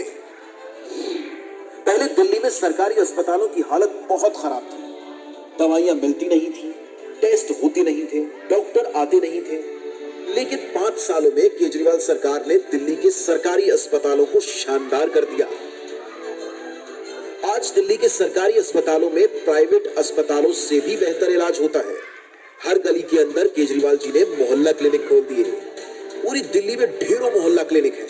इन सारे मोहल्ला क्लिनिक और अस्पतालों के अंदर सारा इलाज मुफ्त है, सारी दवाइयां मुफ्त हैं, सभी टेस्ट मुफ्त हैं। अगर किसी आदमी का 15 लाख का भी ऑपरेशन होना हो तो दिल्ली के सरकारी अस्पतालों में पूरा ऑपरेशन मुफ्त होता है। इधर उत्तराखंड में सरकारी अस्पताल और डिस्पेंसरीज का बुरा हाल है। छोटे से छोटे इलाज के लिए मीलों का सफर करना पड़ता है। पहाड़ों में तो ना अस्पताल हैं और ना ही सड़कें। लोगों को मजबूरन डंडी कंडी या डोलियों के सहारे बीमार को अस्पताल ले जाना पड़ता है। सरकार की इसी विफलता के कारण हर रोज न जाने कितनी जानें चली जाती है। अगर केजरीवाल सरकार ने 5 सालों में सरकारी अस्पतालों को इतना शानदार कर दिया, अगर दिल्ली की जनता को अस्पतालों में बढ़िया और फ्री में इलाज मिलता है तो त्रिवेंद्र जी ने क्यों नहीं किया। उत्तराखंड के लोगों का क्या कसूर है, उत्तराखंड के लोग क्यों भुगते। आज दिल्ली में 24 घंटे बिजली आती है, कोई पावर कट नहीं लगता। दिल्ली में पहले ऐसा नहीं होता था। आज से 6 साल पहले दिल्ली में 7-7, 8-8 घंटे के पावर कट लगते थे। कई घंटों तक बिजली नहीं आती थी। लेकिन 5 सालों में केजरीवाल जी ने पावर कट खत्म कर दिए। आज दिल्ली में इन्वर्टर और जनरेटर की बिक्री बंद हो गई है। लोग इन्वर्टर और जनरेटर भूल गए हैं। आज दिल्ली में 24 घंटे बिजली आती है, कोई पावर कट नहीं होता। जबकि दिल्ली बिजली खरीदने वाला राज्य है, ना कि बिजली बनाने वाला। उत्तराखंड तो खुद बिजली पैदा करता है, इसके बावजूद आए दिन यहाँ बिजली जाती रहती है। रोज कई घंटों के पावर कट होते हैं। अगर 5 साल में केजरीवाल जी दिल्ली में 24 घंटे बिजली कर सकते हैं और पावर कट खत्म कर सकते हैं तो त्रिवेंद्र जी ने क्यों नहीं किया। आखिर उत्तराखंड के लोगों का क्या कसूर है, उत्तराखंड के लोग क्यों भुगते हैं। आज दिल्ली में लोगों को फ्री में बिजली मिल रही है। 200 यूनिट इस्तेमाल करने वाले लोगों की बिजली फ्री है। दिल्ली की लगभग 70% आबादी 200 यूनिट से कम बिजली इस्तेमाल करती है। इसका मतलब दिल्ली की 70% आबादी की बिजली फ्री है। 24 घंटे बिजली, नो पावर कट और फ्री बिजली, 0 बिल आते हैं जनता के। कभी सुना है? एक तरह से दुनिया के 8वें अजूबे की तरह है। और उत्तराखंड के अंदर बिजली नहीं आती, केवल बिल आते हैं और बहुत ज्यादा बिल आते हैं। अगर 5 साल में केजरीवाल जी दिल्ली में बिजली फ्री कर सकते हैं तो त्रिवेंद्र जी ने क्यों नहीं किया।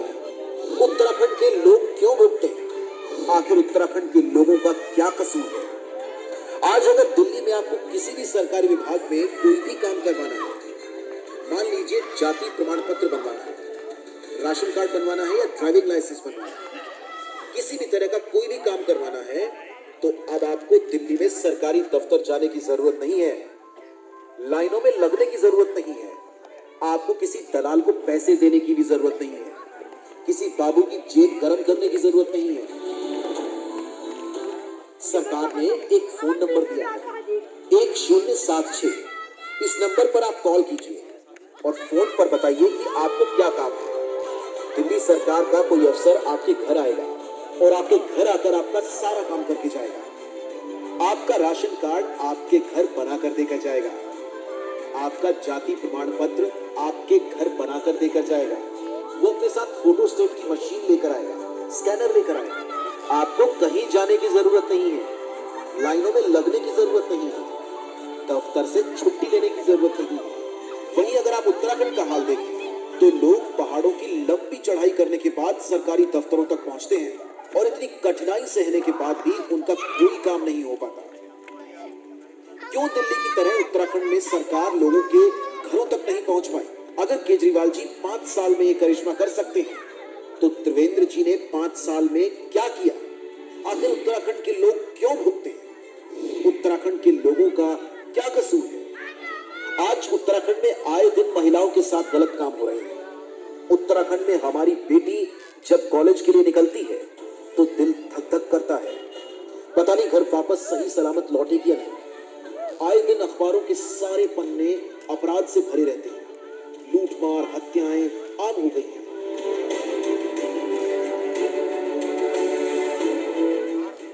केजरीवाल जी ने दिल्ली के कोने कोने में हर जगह गली में सीसीटीवी कैमरे लगवा दिए हैं। आज दिल्ली में कोई भी अपराधी अपराध करने से पहले 100 बार सोचता है कि अपराध करूंगा तो पकड़ा जाऊंगा। जब से केजरीवाल जी ने सीसीटीवी कैमरे लगवाए हैं तब से दिल्ली में अपराध बहुत कम हो गए हैं। अगर केजरीवाल जी दिल्ली में अपराध कम कर सकते हैं तो त्रिवेंद्र जी क्या कर रहे हैं? आखिर उत्तराखंड के लोगों का क्या कसूर है? उत्तराखंड के लोग क्यों भुगते हैं?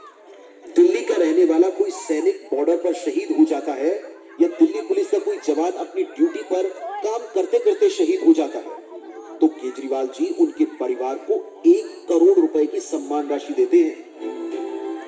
केजरीवाल जी उनका सम्मान करते हैं, केजरीवाल जी शहीदों का सम्मान करते हैं। उत्तराखंड वीरों की भूमि है, यहाँ रहने वाला हर व्यक्ति कट्टर देशभक्त है। अगर उत्तराखंड का कोई सैनिक बॉर्डर पर शहीद हो जाए या उत्तराखंड का कोई सिपाही अगर अपनी ड्यूटी पर शहीद हो जाए तो क्या उसके परिवार को 1 करोड़ रुपए की सम्मान राशि नहीं दी जानी चाहिए? अगर केजरीवाल जी ये कर सकते हैं तो त्रिवेंद्र जी क्यों नहीं कर सकते? उत्तराखंड में रोजगार का बहुत बुरा हाल है। रोजगार ना मिल पाने के कारण लोग अपना घर परिवार सब छोड़ने को मजबूर हो गए। गांव में बूढ़े माँ बाप अपने बच्चों से दूर अकेले रह रहे हैं और बच्चे रोजगार के लिए दूसरे राज्यों में दर दर की ठोकरें खा रहे हैं। दिल्ली में केजरीवाल सरकार अक्सर रोजगार मेला लगाती है जिसमें हजारों युवाओं को नौकरी मिलती है और लाखों पेट पाले जाते हैं। अगर केजरीवाल जी ये काम कर सकते हैं तो त्रिवेंद्र जी ने क्यों नहीं किया? आखिर उत्तराखंड के लोगों का क्या कसूर है? उत्तराखंड के लोग क्यों भुगते हैं? इतना ही नहीं, श्रवण कुमार की तरह केजरीवाल जी की दिल्ली सरकार ने दिल्ली के सभी बुजुर्गों के लिए तीर्थ यात्रा योजना भी शुरू की है। इस योजना के तहत बुजुर्गों को वैष्णो देवी, तिरुपति बालाजी, द्वारकाधीश जैसे विभिन्न तीर्थ स्थलों की यात्रा कराई जाती है। केजरीवाल सरकार इन सभी बुजुर्गों के लिए एसी ट्रेन से लेकर फर्स्ट क्लास होटल और शानदार खाने का इंतजाम भी करती है। कहते हैं कि अपने बड़े बुजुर्गों को तीर्थ यात्रा कराना बड़े पुण्य का काम होता है। केजरीवाल सरकार की इस योजना का पुण्य सारी दिल्ली को लगा है। 20 सालों में हम उत्तराखंड वालों ने हर पार्टी को मौका दिया पर सब ने अपने घर भरने के सिवाय कुछ नहीं किया। उन सभी पार्टियों ने उत्तराखंड के लोगों को धोखा दिया। आज से 6 साल पहले दिल्ली के लोगों ने अपनी तकदीर बदली थी। दिल्ली के लोगों ने सारी पार्टियों, सारे नेताओं को लात मारकर आम आदमी पार्टी को अपना वोट दिया। एक ईमानदार पार्टी को वोट दिया, एक ऐसी पार्टी को वोट दिया जिसमें कट्टर देशभक्त हैं। एक ईमानदार इंसान को वोट दिया, केजरीवाल जी को जिताया और आज उसका फायदा दिल्ली के लोगों को मिल रहा है। दिल्ली में जो विकास हो रहा है वो अभूतपूर्व है, पूरी दुनिया में उसकी चर्चा है। स्कूल, अस्पताल, बिजली, पानी, हम उत्तराखंड वालों के पास भी मौका है।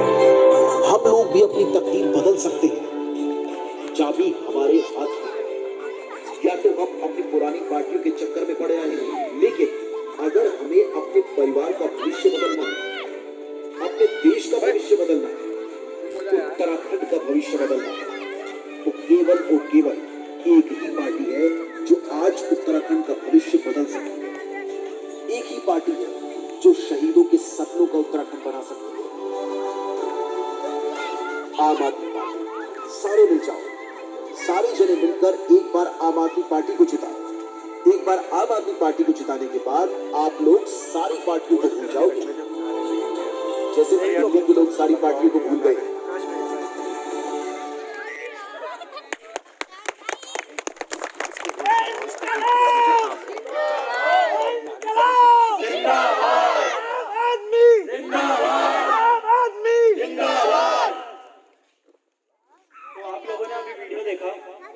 अब मैं पूछना चाहता हूँ कि आप में से कौन कौन चाहता है कि जैसा कि काम दिल्ली में किया है केजरीवाल जी ने स्वास्थ्य सुविधाओं में, वैसा भी काम यहाँ हमारे उत्तराखंड में भी हो। कुछ हाथ उठा दीजिए। सब चाहते हैं भैया, सब लोग चाहते हैं।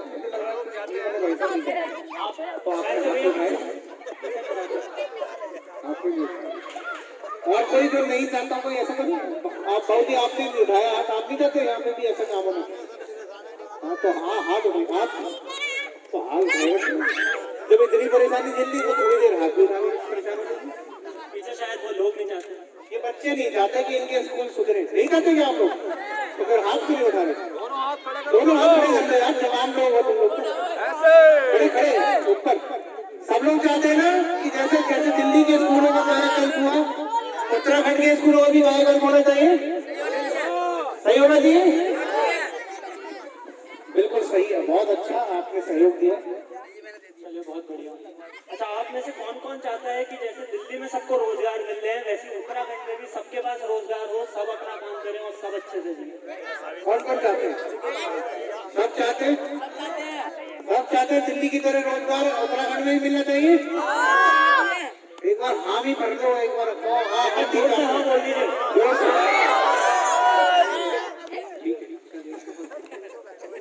अच्छा, आप में से कौन कौन चाहता है जैसे दिल्ली में 200 यूनिट बिजली फ्री है, आप लोगों के बिल बहुत ज्यादा आते हैं, बिल कम हुए और 200 यूनिट बिजली भी आपको फ्री मिले और 24 घंटे मिले, तो एक बार उसके लिए भी हाथ खड़े कर दीजिए और से हाँ बोलिए। सब लोग लगता है सब कुछ चाहते हैं, बहुत बढ़िया है। सही बात है। अच्छा, आप में से कौन कौन चाहता है कि जैसे दिल्ली में हर जगह मोहल्ला क्लिनिक बने, आपके भी गाँव में मोहल्ला क्लिनिक बने? कौन कौन चाहता है?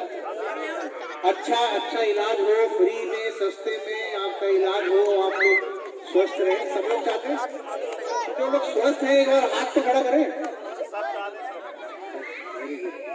मेरे साथी करें, यहाँ पर इस बात को कवरेज करेंगे मेरे वॉलंटियर प्लीज, कि जो लोग चाहते हैं कि यहाँ पर सब स्वास्थ्य व्यवस्था अच्छी हो, आपके गाँव में वैसा, एक बार हाथ खड़े कर लीजिए। हम लोगों का ये रिकॉर्ड जाता है तो हमको पता रहना चाहिए कितने लोगों ने कहा था। सबको एक आदमी कोई ऐसा आदमी तो नहीं है जिसने ये कहा कि नहीं है। एक बार ये वाले बाबू थोड़ा हाथ ये लाल टी शर्ट वाले, उनको तो बहुत ही गर्मी लग रही है यार। ठीक है, ओके। अच्छा, आप में से कौन कौन चाहता है जैसे दिल्ली में विकास हुआ है सारे सेक्टरों में, वैसे ही उत्तराखंड में भी विकास हो? एक बार हाथ खड़े कर दीजिए, हाँ बोल दीजिए जोर से। सब लोग चाहते हैं कि दिल्ली की तरह उत्तराखंड में विकास होना चाहिए। थोड़ा जोर से बोलो। अच्छा, चलिए आप लोग बताइए कि जो झाड़ू है वो किस पार्टी का चुनाव चिन्ह है? कौन सी पार्टी का? कौन सी? आम आदमी या आम आदमी पार्टी? आम आदमी पार्टी का चुनाव चिन्ह क्या है? क्या है? सब एक साथ बोलो भाई, ऐसे क्या है? आम आदमी पार्टी का चुनाव चिन्ह क्या है? अरविंद केजरीवाल जी वाली आम आदमी पार्टी का चुनाव चिन्ह क्या है? अरविंद केजरीवाल जी का चुनाव चिन्ह क्या है? अच्छा, चलिए अभी जिसने भी हाथ खड़ा किया था कि वो दिल्ली जैसा विकास उत्तराखंड में भी चाहते हैं, वो सब लोग एक बार अपना फोन निकाल लें। अच्छा, यहाँ पर सबके पास फोन है? किस किस के पास फोन है जरा एक बार सब लोग स्क्रीन ऑन करके ऊपर को करेंगे और हमारे साथी उसको मिलेंगे कितने लोगों के फोन स्क्रीन ऑन करके ऊपर है, जरा ऊपर हाथ करके दिखाइए। हाँ ऐसे इसको दबा दीजिए तो इसकी लाल बत्ती जल जाएगी, बत्ती जल जाएगी ना, पता चलेगा यहाँ फोन है। हाँ ऐसे स्क्रीन ऑन करके और मैं वॉलंटियर प्लीज इसको काउंट करें। Akash please count how many phone? लगभग 15-16। एक बार इधर इधर बच्चों की भी गिनी, ये लड़के हैं इधर 17 फोन है। सबको फोन मिलाना आता है इसमें? सबको आता है? तो सब लोग अपना कीपैड जो है डायल पैड वो ऑन कर लें और एक नंबर मिलाएंगे, जैसे आयुष बताएंगे एक एक करके एक नंबर बोलेंगे, ये आप उसके साथ में मुंह से बोलेंगे और उस नंबर को दबाएंगे। ठीक है आयुष ऐसे करवाओगे? ठीक है तो सबका डायल पैड खुल गया? चलिए तो आप लोग नंबर डायल करिए 7 जोर से बोलिए 7। जब आप बनाए तो 7 बोलिए। 6 फिर 7 6 हो गया, फिर 9 0 0 7 6 9 10 नंबर हो गए पूरे। देखो अपनी स्क्रीन में देखो 10 हो गए पूरे, नंबर पूरा आ गया। फिर से बोल देते एक बार 7, एक बार चेक करो ये नंबर 7 6 6 9 0 0 7 6 6 9 यही नंबर लिखा है सबने। और इस नंबर को एक साथ मिला दो, देखते ही हमारा नंबर उठता कितना है। सबसे पहले मिला दो जिसका सबसे पहले उठेगा उसको ही इनाम मिलेगा। हट गया?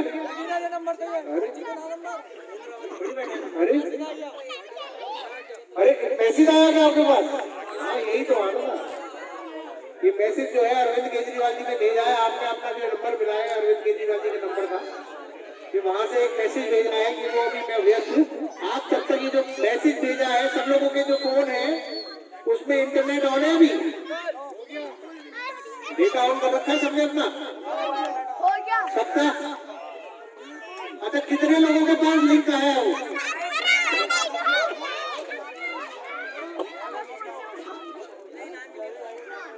जिनके फोन है और उनके पास एसएमएस वापस नहीं आया है, जरा कोई बताएगा ऐसा किसके पास एसएमएस नहीं आया फोन करने से घंटी पे?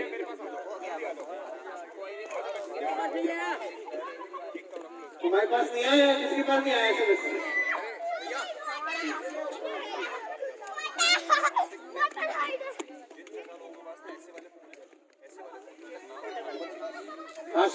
आशिफ मेरे पास आएंगे एक बार इधर। अच्छा ये बताइए ये आपके गांव के हैं क्या आशिफ? कोई ऐसा व्यक्ति जो इनको जानता हो? अच्छा कोई ऐसा जो इनको ना जानता हो? इनको ना जानता कोई ऐसा आदमी है? भाई मैं तो देखो बहुत ज्यादा नहीं जानता इनको, लेकिन इनका नाम मैं जानता हूँ। इनका नाम मोहम्मद हाशिम है और ये कचनाल गुसाई में रहते हैं और आप सबके साथ के आदमी हैं। जिन लोगों के फोन अभी घर पे रखे हैं